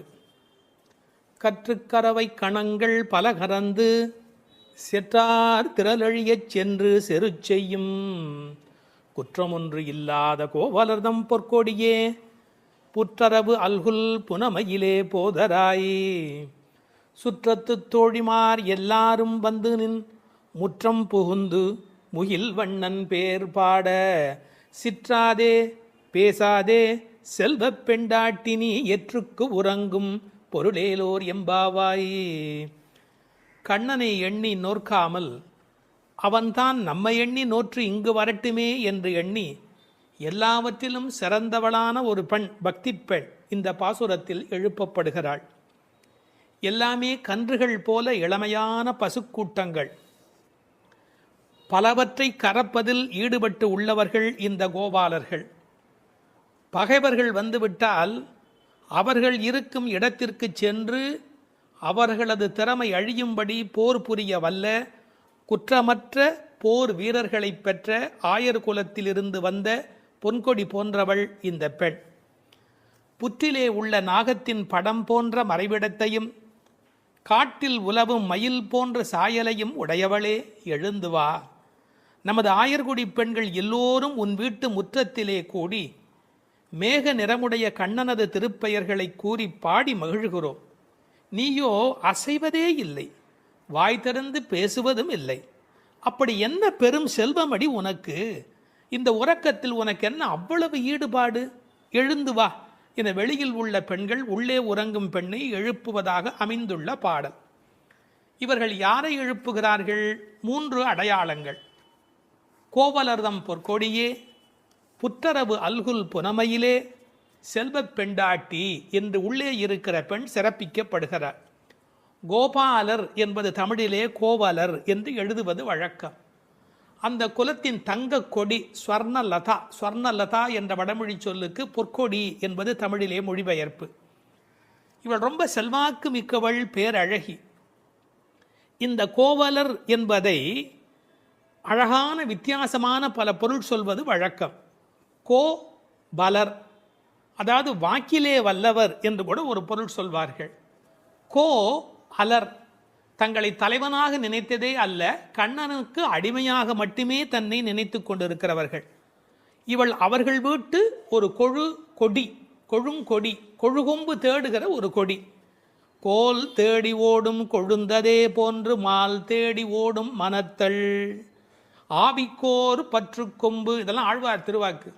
இவள் மனம் எப்போதும் கண்ணபெருமானை நோக்கி போய்கொண்டிருக்கும். ஒரு கொழுகொம்பாகிய இறைவனை தேடி போவதாலே இவள் கொடி, ஆனால் பொற்கொடி. அடுத்த வார்த்தை அவளுடைய மறைவிடத்தை குறித்து பேசுகிறார்கள். புற்றரவு அல்குல் புனமையிலே, இது தமிழிலே ரொம்ப இயற்கை. அதில் என்ன ஒரு குறிப்பு இருக்கிறது என்றால், பாம்பு புற்றிலே ஒடுங்கிவிடும், அதுபோல் இவளுக்கு ஒடுக்கமான இடை என்பதை நாம் இந்த இடத்தில் புரிந்து கொள்ள வேணும். பெண்ணுக்கு இடை எப்படி இருக்க வேணும்? பொய்யோ எனும் இடையாளொடும் இளையானொடும் போனான், கம்பனுடைய வாக்கு. சீத்தையினுடைய இடை உண்டா இல்லையா என்று எல்லோரும் சர்ச்சை செய்கிற இடை என்று எழுதினார். இந்த புற்றரவு அல்குல் என்பதை கொஞ்சம் விளக்கம் சொல்லுகிற ஆச்சாரியர்கள் அது மறைந்திருப்பதையும், குளிர்ச்சி, பாம்பு புற்றுக்குள் மறைந்திருக்கும், புற்றுக்குள்ளே எப்போதும் வெப்பம் குறைவாக இருக்கும். நான் ஒரு குறிப்பு படித்தேன், 23 டிகிரி செல்சியஸ் அந்த சூட்டில் தான் உள்ளே இருக்குமா பாம்பு குடியிருப்பதற்கு விரும்புமா. ஏர் கண்டிஷன் ரூமில் இருக்கிற மாதிரி அந்த குளிர்ச்சி இருந்தால்தான் அது அங்கே இருக்குமா. அதுபோல இந்த பெண்ணின் மறைவிடத்தையும் அவர்கள் குளிர்ச்சி மிக்கது என்று பாடுகிறார்கள். ஆனால் புற்றரவு அல்குல் என்பதை தத்துவார்த்தமாக எடுக்கிற போது ஞான பக்தி மிக்க என்று அதற்கு வேறு இறை பொருள் கொண்டு சொல்லுவது வழக்கம். அடுத்த வார்த்தை புனமையிலே போதராய். மயில் என்று சொன்னால் போராதா? ஏன் புனமயில் என்று சொல்ல வேணும்? நீங்கள் என்னதான் வளர்த்தாலும் ஒரு மிருகக்காட்சி சாலையில் இருக்கிற மயில் அதில் ஒரு வளப்பம் இருக்காது. காட்டிலே இயற்கையோடு இயற்கையாக ஆடிக்கொண்டிருக்கிற மயில் இருக்கு, செழிப்பாக இருக்கும். காட்டு மயில், புனம்னா காடு, காட்டிலே இருக்கிற மயில். வளர்ப்பு மயிலுக்கு இல்லாத அழகு காட்டில் இருக்கிற மயிலுக்கு வனப்பு மயில். அது கண்ணுக்கு மிகவும் இனிமை தருவது மயில். கருங்கண் தோகை மயில் பீலி அணிந்து, கண்ணபெருமான் மயிலை விரும்புகிறவன், அதான் தலைமையிலேயே சூடிக்கொண்டிருக்கிறான். எனவே இவளை விரும்புவதற்கான வாய்ப்பு அதிகம். இன்னொரு கோணத்தில் பிரதிவாதி பயங்கரம் சுவாமிகள் ஒரு அருமையான கருத்து சொல்வார்கள். ஆச்சாரியனை குறித்து அவர்கள் எல்லா பாடலுமே ஆச்சாரியனோடு தொடர்பு படுத்தி பேசியிருக்கிற ஒரு பேச்சு, அற்புதமான பேச்சு அது. அந்த மயிலுக்கும் ஆச்சாரியனுக்கும் என்ன தொடர்பு என்று அனுபவிக்கிறார்கள். ஆனந்தம் வந்து விட்டால் மயில் தோகை விரிக்கும். ஆச்சாரியனும் அப்படித்தான், ஆனந்தம் வந்து விட்டால் தன்னுடைய வாக்கில் விஸ்தாரமாக பல பொருள்கள் சொல்ல தொடங்கி விடுவார். மயிலுக்கு விஷப்பூச்சிகள் அண்டாது, அதுபோல் ஆச்சாரியனிடத்திலே தீய சக்திகள் சேராது. மயில் பீலி கண்ணன் தலைமையிலே இருக்கும். ஆச்சாரியன் ஏதேனும் ஒன்று சொன்னால் கண்ணன் தலைதுலுக்கி அதை அனுபவிப்பானா, அப்படி என்று அனுபவிப்பானா. எனவே தலைமேல் வைத்து கண்ணனே கொண்டாடுகிறான் ஆச்சாரியனுடைய வாக்கு. பாம்பு பயந்து ஓடும், விஷத்தன்மை உடையவர்கள் ஆச்சாரியனை பார்த்தால் விலகி ஓடி விடுவார்கள் என்று என்ன அழகு பாருங்கள். முழுக்க இந்த புனமையிலே என்பதை ஆச்சாரியனோடு சம்பந்தப்படுத்தி பேசுவார்கள் ஸ்ரீ பிரதிவாதி பயங்கரம் அண்ணங்கராச்சாரிய சுவாமிகள். இந்த புனமையில் என்பதில் இன்னும் ஒரு அழகு, மயில் புனத்தை சிறப்பிக்கிறது. காட்டுக்கு அழகு அப்படின்னா மயில் தான் காட்டுக்கு அழகாக இருக்கிறது. அது மாதிரி எங்கள் கூட்டத்துக்கு நீ புனமயில், எங்கள் கூட்டம் காடு போல நீ வந்தால்தான் எங்களுக்கு அழகு என்பதை புனமயில் என்பது குறிப்பிட்டது. நீ வந்து கதவை தர, ஏன் மயில் நடப்பதை பார்க்க வேண்டும் அல்லவா, மயில் நடந்து வருகிற அழகை நாங்கள் அனுபவிக்க வேண்டும் அல்லவா. எனவே உன் மயில் நடை காண வேண்டும், வாராய். செல்வ பெண்டாட்டி என்று விழிக்கிறார்கள். அடுத்தது, இவள் தலைமகள், குலம் தரும் செல்வம் தந்திடும் என்கிற அத்தனை செல்வமும் உடையவள், கண்ணனுக்கு மிக மிக வேண்டியவள். கண்ணனுடைய அழகை பற்றி சொல்லுகிற போது உரையாசிரியர் எழுதுவார், அது ஆண்களை பெண்களாக்கும், பெண்மையுறச் செய்யும் அன்று. அது மாதிரி இவள் அழகு எப்படி என்றால் பெண்களை ஆண்மையுறச் செய்யும் பேரழகு, செல்வ பெண்டாட்டி என்று சிறப்பித்தார்கள். இப்போ அந்த ஆயர்பாடியிலே அவர்கள் கறந்து பால் கறந்து அவர்கள் எப்படி வாழ்கிறார்கள் என்ற தன்மை பேசப்படுகிறது. கற்று கறவை கணங்கள் பல கறந்து, கன்று உடைய கறவை, ஏன்னா கன்றுக்குட்டி இருந்தால் தான் அது பால் ஈனும். சார் அந்த ஆச்சரியம் என்ன என்று கேட்டால், அங்கே கிழட்டு மாடே கிடையாது, எப்போதும் இளமையுடைய மாடு தான் அங்கே இருக்கும். எனவே அது கற்று கறவை கணங்கள் பல கறந்து, எக்கச்சக்கமான மாடுகள். இந்த ஆயர் சலிப்பதே இல்லை. பரதநாட்டியம் கற்றுக்கொள்கிற பெண்களை சொல்வார்கள், மண்டி போட்டு பாரு அப்படிம்பாங்க. அது மாதிரி பால் கறக்கிறவர்கள் குத்த வச்சு உட்காந்து பால் கறப்பார்கள். எக்கச்சக்கமான ஸ்டாமினா, உடல் பலம் இருந்தால் தான் தொடர்ந்து உட்காரவே முடியும். நீங்கள் சாதாரணமாக உட்காந்துடலாம், ஆனால் குத்த வச்சு உட்காரது இருக்கும் பாருங்க. பரதநாட்டியம் ஆடுகிறவர்களுக்கு முதல் பயிற்சி அதுதான். பால் கறக்கிற அந்த கோபாலர்களுக்கு இயல்பிலேயே வரிசையாக மாட்டை கறந்து உடல் பலம் எக்கச்சக்கமாக இருக்கும். பல கறந்து, இந்த கன்று என்பதை கற்று என்று எழுதுகிறார்கள். ஏன்னா மெல்லினமாக தான் இருக்கணும் கன்று. அது எப்படி வல்லினம் ஆயிட்டுனா, கண்ணுக்குட்டி மாதிரியா இருக்குது, அதுவே அவ்வளோ வலிமையாக துள்ளி குதிச்சுக்கிட்டு இருக்குது. அப்புறம் கன்றுன்னு எப்படி சொல்கிறது, அது கற்று. இதுக்கும் ஆழமான ஒரு உரை சொல்லுகிற வழக்கம் எப்படின்னா, கல்வி கற்று அப்படின்னா கல்வியின் மூலமாக. அதாவது இது கண்ணுக்குட்டி அப்படிங்கிற அர்த்தத்தை தாண்டி நிறைய கல்வி கற்ற சிஷ்ய கோடிகளோடு ஆச்சாரியன் வருகிற பேரழகு, இப்படி ஆச்சாரியனோடு சம்பந்தப்படுத்தி அந்த பாடலுக்கு விளக்கம் சொல்வது உண்டு. பசுவனுடைய சிறப்பை சொல்வதாக இருந்தால், அந்த கோதூளி, அதனுடைய கால் தூசிக்கு பெருமை அதிகம். அந்த பசுவினுடைய அந்த கொட்டில் இருக்கு இல்லையா, மாட்டு கொட்டில், அங்கே போய் உட்காந்தா மன அமைதி கிடைக்கும். வாழ்க்கையில் மனதில் ரொம்ப அதிக துன்பம் உடையவர்கள் பசுக்கள் குடியிருக்கிற கொட்டிலில் போய் பசுக்களை தொட்டு தடவி கொஞ்ச நேரம் அங்கே இருந்தால் அடைய முடியாத அமைதி அடைவார்கள், நோயிலே இருந்து நீங்குவார்கள்னு இப்போ கண்டுபிடிச்சிருக்கிறாங்க. இப்படி ஒருவரே பல மாடு கடந்து எடுக்கக்கூடிய உடல் பலம் உடையவர்கள். ஆனால் வெறும்னா பால் கறக்கிற ஆட்கள்னு நாம் நினைக்கக்கூடாது. எதிரிகள் யாராவது, எதிரினா இவங்களுக்கு கிடையாது, கண்ணனை எதிர்க்கிறதுக்கு யாராவது வந்தால் செற்றார் திரளழிய சென்று செரு செய்யும். வேடிக்கையாக சொல்லுவாண்டே, என் ஏரியாவுக்கு வாடா பார்த்துக்கிறேன் அப்படின்னு. அது மாதிரி சிங்கத்தை குகையிலேயே சந்திப்பது போல எதிரிகளுடைய கோட்டைக்கு உள்ளேயே புகுந்து அவர்களை அடித்து நொறுக்குவார்கள். கிருஷ்ணனுடைய எதிரிகளை தங்கள் எதிரிகளாக நினைத்து கொள்வார்கள். செற்றார் திரளழிய சென்று செரு செய்யும். ராமனை பற்றி பாடும்போது சென்று அங்கு தென்னிலங்கை செற்றாய் திரள் போற்றினாலே, இந்த ஆயர்பாடியில் இருக்கிற கோபாலரும் சென்று சண்டையிடுகிறவர்கள். குற்றமொன்றில்லாத கோவலர். அவங்களுக்கு இடக்கை வழக்கை தெரியாது. படித்து வந்தவன் சார் விஷமம் பண்ணுவான், கல்வி உள்ளவன் தானே அதிக வம்பு பண்ணுவான். இவங்களுக்கு எந்த குற்றமுமே கிடையாது. அப்படிப்பட்ட கோவலர்தம் பொற்கொடியே சுற்றத்து தோழிமார் எல்லாரும் வந்து அத்தனை பேரும் வந்துட்டோம். உன் வீட்டு வாசல்ல நிற்கிறோம். தேக பந்துக்கள் ஆத்ம பந்துக்கள் என்று எல்லாருமா நாங்கள் உன் வீட்டு வாசல்ல வந்து நிற்கிறோம். நீ முற்றம் புகுந்து முகில்வண்ணன் பேர் பாட. உங்கள் வீட்டு கதவை திறந்து நாங்கள் தொட்டி முற்றத்துக்குள்ளேயே வந்து நிற்கிறோம். வீடு கட்டுகிறவர்கள் பழைய காலத்தில் படி, நடை, கூடம், முற்றம், பின்னால் இருக்கிற இடம் வெளி என்று கட்டுவார்கள். நாங்கள் படியை தாண்டி நடையை தாண்டி வீட்டு முற்றத்துக்குள்ளே வந்து பாடுகிறோம். இன்னும் உன் காதில் கேட்கலையா? அணியரங்கன் திருமுற்றத்து அடியார் தங்கள் இன்பமிகு பெரும் குழுவும் கண்டு. பெருமாள் திருமொழியில் இருக்கிற வாக்கு. ரங்கநாதனுடைய முற்றத்தில் வந்து நின்று கொண்டு பாடுவார்கள். அதுபோல நாங்கள் இப்போது பாடிக்கொண்டிருக்கிறோம். முற்றம் புகுந்து முகில் வண்ணன் பேர் பாட. ஒரு அழகு சொல்லட்டுமா? உன்னை புனமயில் என்று வர்ணிக்கிறார்கள். மயில் எப்போ ஆடும்? முகில் பார்த்தா ஆடும். கண்ணன் முகில் வண்ணன், நீ புனமயில், அவனுக்கென்று ஆட பிறந்தவள். முகில் வண்ணன் பேர் பாட சிற்றாதே. சிற்றாதேன்னா அசையாம கிடக்கிறமா, நீ உடம்பு கூட அசையில. நாங்கள் இவ்வளோ பேர் பாடுறோம், ஒரு குலுங்கல் ஒன்றுமே இல்லையே. பேசாதே, பதிலும் நீ பேச மாட்டேங்கிற. செல்வ பெண்டாட்டி, ரொம்ப உனக்கு நாம் கண்ணனுக்கு வேண்டியவன் அப்படிங்கிற ஒரு ஒரு கர்வம் வந்து விட்டதா? செல்வ பெண்டாட்டி நீ எற்றுக்கு உறங்கும் பொருள் ஏலோர் எம்பாவாய். உறக்கத்தில் அர்த்தமே இல்லையேடி, அர்த்தமில்லாத தூக்கத்தில் போய் ஆழ்ந்து கிடக்கிறாயே என்று பேசுவதாக அமைந்திருக்கிறது இந்த பாடல்.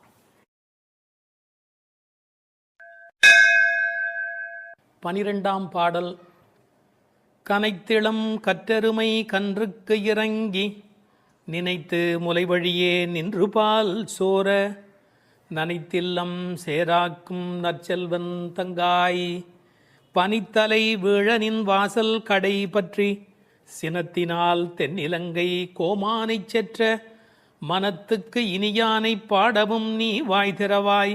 இனித்தான் எழுந்திராய் ஈதன்ன பேருறக்கம் அனைத்தில்லத்தாரும் அறிந்தேலோர் எம்பாவாய். இதனுடைய பொருள், கன்றை பிரிந்த எருமை தன் கன்றை நினைத்து கனைத்து அந்த நினைப்பால் தனது காம்புகளிலிருந்து விடாது பால் பொழிவதால் வீடெல்லாம் பால் வெள்ளமிட்டு சேராகி கிடக்கின்ற வீட்டின் தலைவனான பெரும் செல்வத்தை பெற்றிருப்பவனது தங்கையே.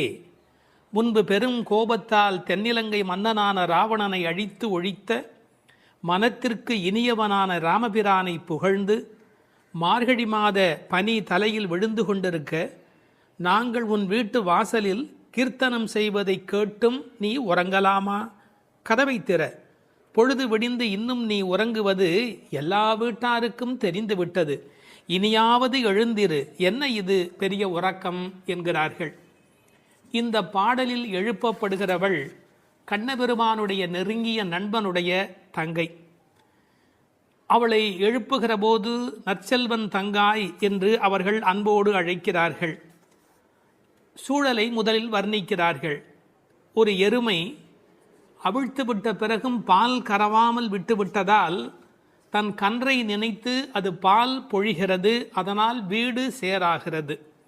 கனைத்திளம் கற்று எருமை கன்றுக்கு இறங்கி நினைத்து முலைவழியே நின்று பால் சோர என்று பாடலிலே வருகிறது. பக்தி இலக்கியங்களுடைய அடிப்படை நாதமே அன்புதான் பிரமாதம். உண்மையிலேயே வாழ்க்கை ஒரு அறிவுபூர்வமான ஏற்பாடு அல்ல, அது அன்பு பூர்வமான ஒரு ஏற்பாடு. ஒரு எருமையே இப்படி இருக்குமானால் இறைமை என்ற இறை தத்துவத்தில் ஈடுபட்டவர்கள் எவ்வளவு இரக்கத்தோடு இருக்க வேண்டிய கடமை உடையவர்கள். எருமை மாடு கன்றுக்கு இறங்கி பால் சொரிவதை கவிச்சக்கரவர்த்தி கம்பன் பாடிக்காட்டி இருக்கிறார். எருமைகள் பால் பொழிய அன்னக்குஞ்சுகள் அந்த பாலை அருந்தி மகிழ்ந்தன என்று ஒரு கற்பனையிலே பாடுகிறார். சேல் உண்ட ஒன்கணாரின் திரிகின்ற செங்கால் அன்னம் மால் உண்ட நளினப்பள்ளி வளர்த்திய மழலை பிள்ளை கால் உண்ட சேற்று மேது கன்று உள்ளி கனைப்பச் சோர்ந்த பால் உண்டு துயில பச்சை தேரை தாலாட்டும் பண்ணை என்று எழுதுகிறார். நாட்டு வளத்தை எழுதுகிற போது தாமரைப்பூவில் உறங்கிக் கொண்டிருக்கிற அன்னக்குஞ்சுகளுக்கு எருமை மாடு தன்னுடைய கன்றை நினைத்து சொரிந்த பால் அவைகளுக்கு கிடைத்தன என்று கோசல நாட்டு வளத்தை பாடுகிற போது குறிப்பிடுகிறார். உண்மையிலேயே இந்த எருமைகள் இப்படி பால் கறக்கும் என்கிற தன்மையினை வேறு ஒரு வகையில் சங்க இலக்கியத்தில் ஒரு புலவர் பாடி காட்டியிருக்கிறார். வெள்ளி வீதியார் என்ற ஒரு புலவர். அவர் வேறு ஒரு கோணத்தில் சொல்லுகிறார். காமத்தை பற்றி பாடுகிற போது தலைவன் வந்து எங்களை அனுபவிக்கவில்லை, எங்கள் இளமையோ வீணாகிறது, எங்களுக்கும் பயனில்லை அவனுக்கும் பயனில்லை, உடம்பில் பசலை நோய் வந்து துன்பப்படுகிறேன் என்று எழுதுகிறார். கன்றும் உண்ணாது கலத்தினும் படாது நல் ஆண் தீம்பால் நிலத்து உக்காங்கு. அவர் பசு என்று எழுதுகிறார். இது சங்க இலக்கிய பாடல். ஆண்டாள் சங்க இலக்கியங்களை படித்தவள் என்பதற்கு இது ஒரு அடையாளம். கன்றும் உண்ணாது கலத்தினும் படாது நல்லான் தீம்பால் நிலத்து உக்காங்கு எனக்கும் ஆகாது என்னைக்கும் உதவாது பசலை உணியர் வேண்டும் என்று குறுந்தொகையிலே வெள்ளி வீதியார் என்ற புலவர் எழுதி காட்டியிருக்கிறார். இன்னொரு கோணத்திலே பார்க்கிற போது வியாக்கியானம் பண்ணினவர்கள் எருமை மாடு கன்றை நினைத்து படுகிற பாட்டை சொல்லிவிட்டு எருமைகள் கரவாவிட்டால் படும் பாடு இந்த பெண்கள் கோபியர் சொல்லுகிறார்களா என்ன, அனைவரும் எருமை படுகிற பாட்டை நாங்கள் அல்லவா உன்னாலே படுகிறோம் என்று கண்ணனுக்கு புரிய வைக்கிறார்களாம். எனவே கனைத்திளம் கற்றெருமை கன்றுக்கு இறங்கி நினைத்து முளைவழியே நின்று பால் சோர. சென்ற பாடலிலே பால் கறப்பதை பற்றிய குறிப்பு வந்தது. கற்றுக்கறவை கணங்கள் பல கறந்து என்று வரும். இந்த பாடலிலே பால் கறவாமை பற்றிய குறிப்பு வந்தது. அப்படியானால் எது உண்மை? இப்படி எடுத்துக்கொள்ள வேணும். பக்தி யோகத்தில் ஈடுபட்டிருக்கிற தன்மையினை இந்த பாடலும், கர்மயோகத்தில் ஈடுபட்டிருக்கிறவர்களை பற்றிய குறிப்பை அந்த பாடலிலும் ஆண்டாள் குறிப்பிடுகிறாள் என்று பொருள் கொள்ள வேண்டும். நற்செல்வன் தங்காய், சிறந்த செல்வமுடையவனுடைய தங்கையே. அவன் எப்படி நற்செல்வனாக இருக்கிறான்? கண்ணனுடைய மிக நெருங்கிய நண்பன் ஒருவன். அதை ஆழ்வார் பாடுகிற போது சொல்லுகிறார். பெரியாழ்வார் திருமொழியிலே சுரிகையும் தெரிவில்லும் செண்டுகோலும் மேலாடையும் தோழன்மார் கொண்டு ஓட ஒரு கையால் ஒருவன் தன் தோளை ஊன்றி. கண்ணன் எப்போதும் யாராவது ஒருத்தனுடைய தோளை அணைத்தபடி இருக்கிறானா? அப்படி ஒரு கையால் ஒருவன் தன் தோளை ஊன்றி. எனவே கண்ணனுடைய மிக நெருக்கமான நண்பன் அவனை விட்டு வராமையினாலே அவன் வீட்டு எருமை கறவாதபடி போயிற்று என்று பொருள் கொள்ள வேண்டும். தமிழிலே மாடு என்பதே செல்வத்தை குறிப்பது. எனவே அந்த மாட்டின் பெருஞ்செல்வம் உடையதால் நற்செல்வன் தங்காய் என்று பொருள் செய்தார்கள். தத்துவார்த்தமாக பொருள் செய்தவர்கள் ஆண்டாளுக்கு சகோதரராக எம்பெருமானாரை சொல்லுகிற மரபு வழி சிந்தனையினை கொண்டு வருகிறார்கள். பெரியாழ்வார் பெற்றெடுத்த பெண் பிள்ளை வாழியே, பெரும் புதூர் மா முனிக்கு பின்னானாய் வாழியே என்று ராமானுஜருக்கு தங்கையாக ஆண்டாள் பேசப்படுகிறாளே. கோயில் அண்ணா வாரும் என்று ஆண்டாள் அழைத்தாளே, அந்த இங்கு நினைவூட்டி நற்செல்வன் தங்காய் என்று ஆண்டாளையே குறிப்பிடுகிறார்கள். அது மட்டுமல்ல, கைங்கரிய லக்ஷ்மி அதுதானே செல்வம், இந்த உலகத்தில் பகவானுக்கு செய்கிற சேவையே பெரிய செல்வம் என்று வேறு ஒரு கோணத்திலும் இதற்கு உரை எழுதுவார்கள். இந்த பெண்கள் இப்போது பேசுகிறார்கள். அம்மா, உன் வீட்டு வாசலிலே மார்கழி பனி தலையிலே வந்து விழுகிறது. நாங்கள் எதை பிடித்து கொண்டு நிற்கிறோம் தெரியுமா? உன் வீடு சேராகி கிடக்கிறது. எருமை பால் ஓட ஓட கீழே கால் வைக்க முடியவில்லை, சேராகி இருக்கிறது. பழைய காலத்தில் வீட்டு கதவுல நாதாங்கி என்று ஒன்று தொங்கும். அதைத்தான் நாதம் சத்தம் போடுவார்கள். தட்டினா வீட்டுக்குள்ளே கேட்பும் என்ற காலிங் பெல் இன்றைய மெத்தடில். அந்த நின் வாசல் கடையை பற்றி நாங்கள் நாதாங்கியை பற்றி கொண்டு நிற்கிறோம். அதுக்கு உரை எழுதும் போது சொன்னார்கள், மேலே பனி வெள்ளம் மனத்தே பால் வெள்ளம், தரையிலோ மேலே பனி வெள்ளம் மனத்தே மால் வெள்ளம். மால்னா திருமால். மனத்தே மால் வெள்ளம் தரையிலே பால் வெள்ளமாய் தெப்பம் வற்றுவாரை போலே உன் வீட்டு நாதாங்கியை பிடித்து தொங்கிக் கொண்டிருக்கிறது கான். அப்படியெல்லாம் அந்த நாதாங்கியை பிடித்து கொண்டு இவைகள் தொங்கிக் கொண்டு நிற்கிறார்கள். சினத்தினால் தென்னிலங்கை கோமானை செற்ற மனத்துக்கு இனியானி பாடமும் நீ வாய் திறவாய். அளவு கடந்த அநியாயம் செய்து விட்டான் ராவணன். என்ன, சீத்தையை ராமனால் பிரிய முடியாது. பிராட்டியையும் பெருமாளையும் பிரிக்கக்கூடாது. அந்த பாவத்தை செய்தமையினால் கோபப்பட்டு சினத்தினால் தென்னிலங்கை கோமான் ராவணனை செற்ற அழித்த மனத்துக்கு இனியானை பாடவும் நீ வாய் திறவாய். ராமன் மனத்துக்கு இனியவன் என யாருக்கும் எந்த நோவும் வரக்கூடாது என்று எண்ணுவது ராமனுடைய பண்பாடு. எப்படி என்று குகனை போன்ற அன்பர்கள் வருகிறார்கள். இவன் தாழ்ந்தவன் என்று நினைக்கல, ஏழை ஏதலன் கீழ்மகன் என்னாது அவனோடு அன்பு பாராட்டுகிறார். கிளிக்கு யாருடைய பெயர் வைப்பது என்று கேட்கிறாள். கைகேயி அம்மாவுடைய பெயரை வை என்று சொல்லுகிறார். இப்படி எல்லோருக்கும் மனத்துக்கு இனியனாயிருந்த அழகை வைமு கோபாலகிருஷ்ணமாச்சாரியார் உரையிலே ராமாயண பாடல்ல இருந்தே பல குறிப்பு சொல்லுகிறார். மனத்துக்கினியானே என்ற தொடர்க்கு நட்பினர் நொதுமலாளர் பகைவர் ஆகிய மூவகையர் மனத்துக்கும் இனியவன் என்று பொருள் கொள்ளலாம். குகன விடுங்கள். அடுத்தாற் போல வாலிக்கும் ராவணனுக்கும் கூட இனியனாயிருந்தான் என்றோ, மூக்கும் காதும் வெம்முரண் முலை கண்களும் முறையால் இழந்து அரற்றிய சூர்ப்பனகையும் போக்கினீர் என் நாசி பொய்த்து என் என்றும் மேற்குயரும் நெடுமூக்கு மடந்தையர்க்கு மிகையன்றோ என்றும் பிழை செய்தீரோ என்றும் சூர்ப்பனகை ராமனை புகழ்ந்து பாடுகிறாள். மார்பில் ராமபானம் பாய்ந்து நின்ற நேலையும் வாலி ஓவியத்து எழுத ஒண்ணா உருவத்தாய் என்று சொல்லுகிறான்.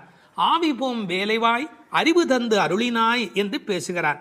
ராவணன் மாலியவானிடத்திலே வந்து சொல்லுகிற போது நாசம் வந்துற்ற காலை நல்லதோர் பகையை பெற்றேன் என்றார். அது மட்டுமல்ல, ராமனுடைய தோற்றத்தை பார்த்துவிட்டு சொல்லுகிறான். ராகவன் மேனி நோக்கி தீயன கொடிய வீர சேவகச் செய்வை கண்டால் நாயன தகுதும் அன்றே காமனும் நாமும் எல்லாம் என்று பகைவனை கொண்டாடுகிறான் ராவணன். எனவே ராமனிடத்தில் எல்லோரும் அன்பு பாராட்டுகிற காரணத்தினாலே அவன் மனத்துக்கு இனியவனாக இருக்கின்றான். அந்த மனத்துக்கு இனியானை நாம் பாட இனித்தான் எழுந்திராய். ராமாயணமே சொல்லிவிட்டோம், இன்னும் நீ எழவில்லையே, ஈதென்ன பேருறக்கம். இந்த உறக்கம் நியாயமா? இப்படி தூங்கி தொலைக்கிறாயே. அனைத்தில்லத்தாரும் அறிந்தார். உனக்கு வெக்கமா இல்லை? பக்கம் வீடு எதிர் வீடு எல்லாருமே நீ எழவில்லை என்பதை தெரிந்து வைத்திருக்கிறார். மனிதர்களுடைய இயல்பு தன்னை பற்றி அக்கம் பக்கம் என்ன நினைக்கும் என்கிற ஒரு கூச்ச சுபாவம் உண்டு. அதை இந்த இடத்துல எடுத்து சொல்லி அனைத்தில்லத்தாரும் அறிந்து என்று உரை எழுதினார்கள். ராமானுஜரை நினைவூட்டி உரையிலே இன்னொரு குறிப்பு சொன்னார்கள். திருக்கோஷ்டியூர் கோபுரத்தின் மேல் ஏறி திருவெட்டெழுத்தினுடைய பொருளை ஓரான் வழி உபதேசமாக வருகின்ற ஒன்றை கூட எல்லாரும் அனைத்தில்லத்தாரும் அறியும்படியாக சொன்னவர் ஸ்ரீ ராமானுஜர் அல்லவா? அவரை இந்த இடத்தில் நினைவு கூர்ந்து இந்த பாடல் நிறைவு பெறுகிறது.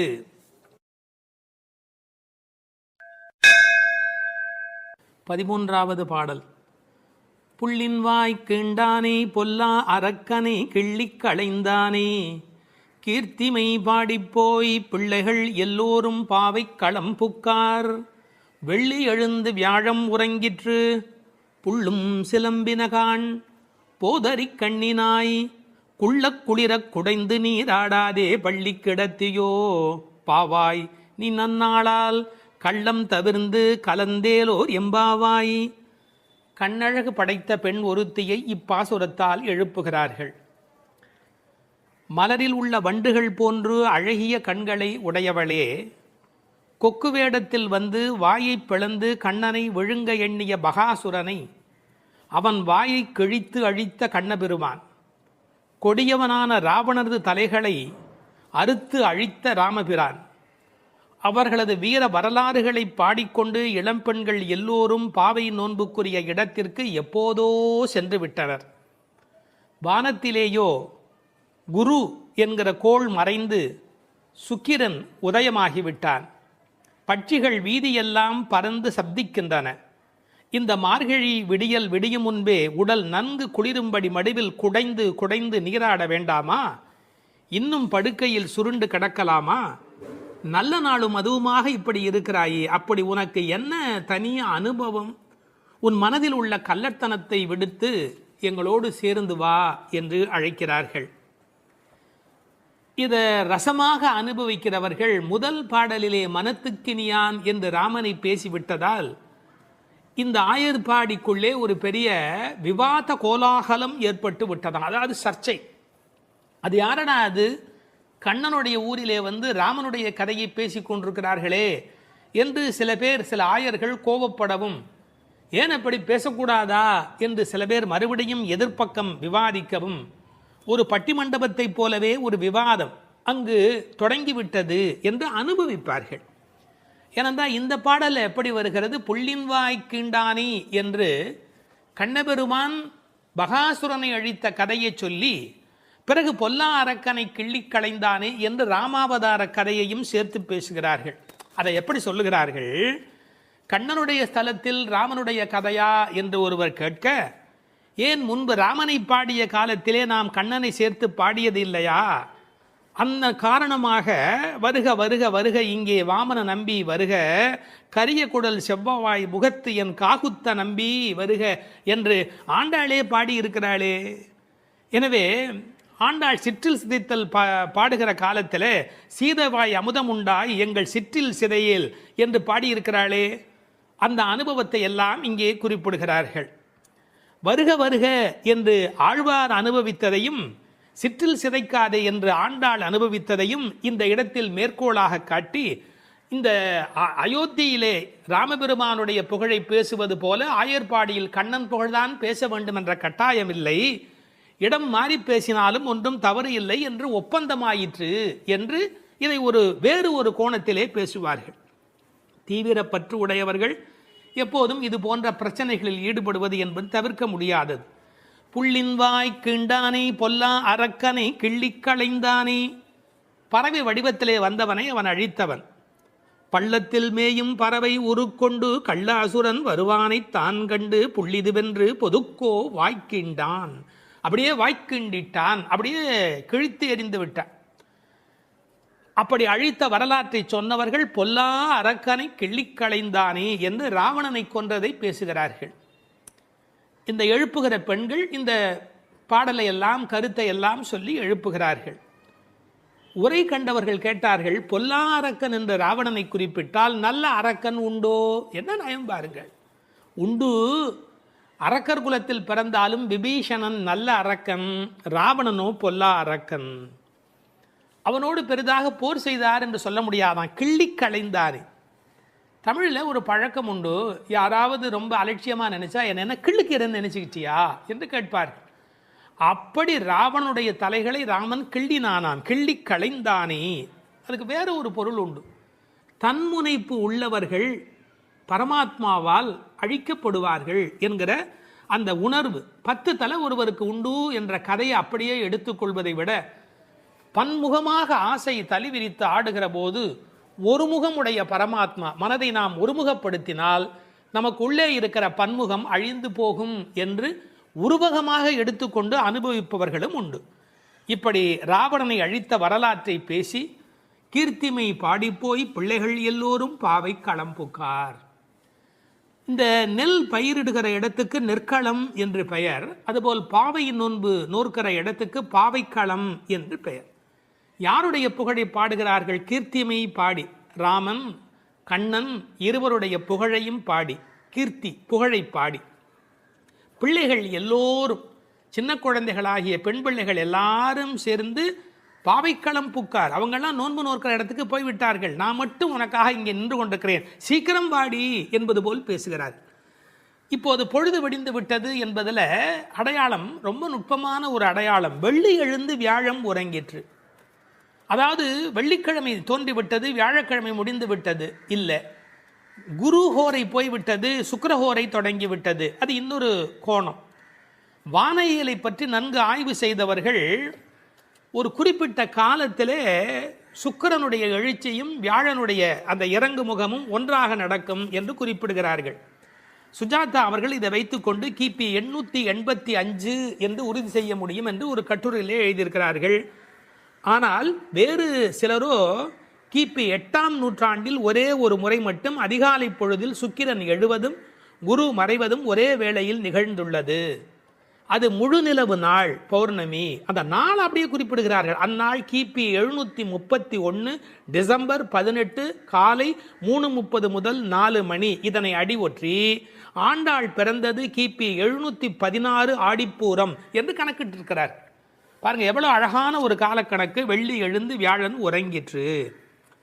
புள்ளும் சிலம்பின. முன்னர் ஒரு முறை புள்ளும் சிலம்பின என்ற பாடல் வந்திருக்கிறதே, அதெல்லாம் கூட்டுக்குள்ளே. இப்போ வெளியில் பறவைகள் எல்லா இடங்களிலும் திரிந்து அவை இப்போது சப்தம் எழுப்பி கொண்டிருக்கின்றன. இந்த இடத்துல புள்ளும் சிலம்பியதை பற்றி சொல்லுகிற போது உரையாசிரியர்கள் இதை ஆசிரிய பெருமக்களோடு ஆச்சாரிய பெருமக்களோடு இணைத்து பேசுவது வழக்கம். குயில் அதுபோல சில ஆச்சாரியர்கள், கொக்கு அதுபோல, அன்னம் போல, கருடன் போல என்று பறவையோடு அவர்கள் ஓமிக்கத்தக்கவர்கள். கண்டத்வனியிலே, அதாவது குரல் வளத்திலே அவர்கள் குயில் மாதிரி. ஏகாகிர சிந்தையில், எப்போதும் மனம் ஒருமுகமாக இருத்தலில் கொக்கு போல, கொக்கொக்க கூம்பும் பருவத்து என்பார் திருவள்ளுவர். சாரத்தை கிரகித்துக் கொள்வதிலே அன்னபக்ஷி போல, அன்னத்தைப் போல. கைங்கரியம் என்ற தொண்டு செய்வதிலே கருட பட்சியைப் போல, பல்லடிமை திறத்தினாலே என்று பறவையை அப்படியே அடியார்களோடு ஒப்பிடுவதும் வழக்கம். போது அறி கண்ணினாய், போதுன்னு சொன்னால் முட்டு என்று பொருள். தமிழ் ஒரு அழகான மொழி. அரும்பு, முகை, முகிழ், மொட்டு, மலர். பாருங்க, மலருடைய பல நிலைக்கும் பேர் இருக்கு, இன்னும் கூட இருக்கு. அதாவது வெளியில் புறப்படுவது அரும்பு, கொஞ்சம் மேலே வந்தால் அது முகை, கொஞ்சம் அது இதழ் திறக்க ஆரம்பித்தா அது முகிழ், அது நல்ல விரிந்து விட்டால் தான் அதுக்கு மலர் அப்படின்னு பேர். ரெண்டுக்கும் நடுவில் இருக்க போது போதுன்னு பேர். அந்த போது அது போன்ற கண்களை உடையவள். அதில் வண்டு உட்கார்ந்திருப்பதை போன்ற கண். ஐயா, வெள்ளையாக கண்ணில் ஒரு பகுதி இருக்குது, கருப்பாக ஒரு பகுதி இருக்குது. அது வெள்ளையாக இருக்கிற மலர், அதன் மேலே கருப்பாக இருக்கிற வண்டு உட்கார்ந்திருக்கிற தன்மையினை போதறி கண்ணினாய் என்ற ஓமையாக குறிப்பிட்டார்கள். குளிக்கிறது எப்படி குளிக்கணுமா? குள்ள குளிர குடைந்து நீர் ஆடு. அப்படி ஆடாதே, பள்ளிக்கிடத்தியோ பாவாய் நீ. இந்த பெண்ணம்பெரிய அப்படிங்கிற ஒரு சொல்லாட்சி உண்டு. அதுபோல குள்ள குளிர என்ற வார்த்தையை பயன்படுத்த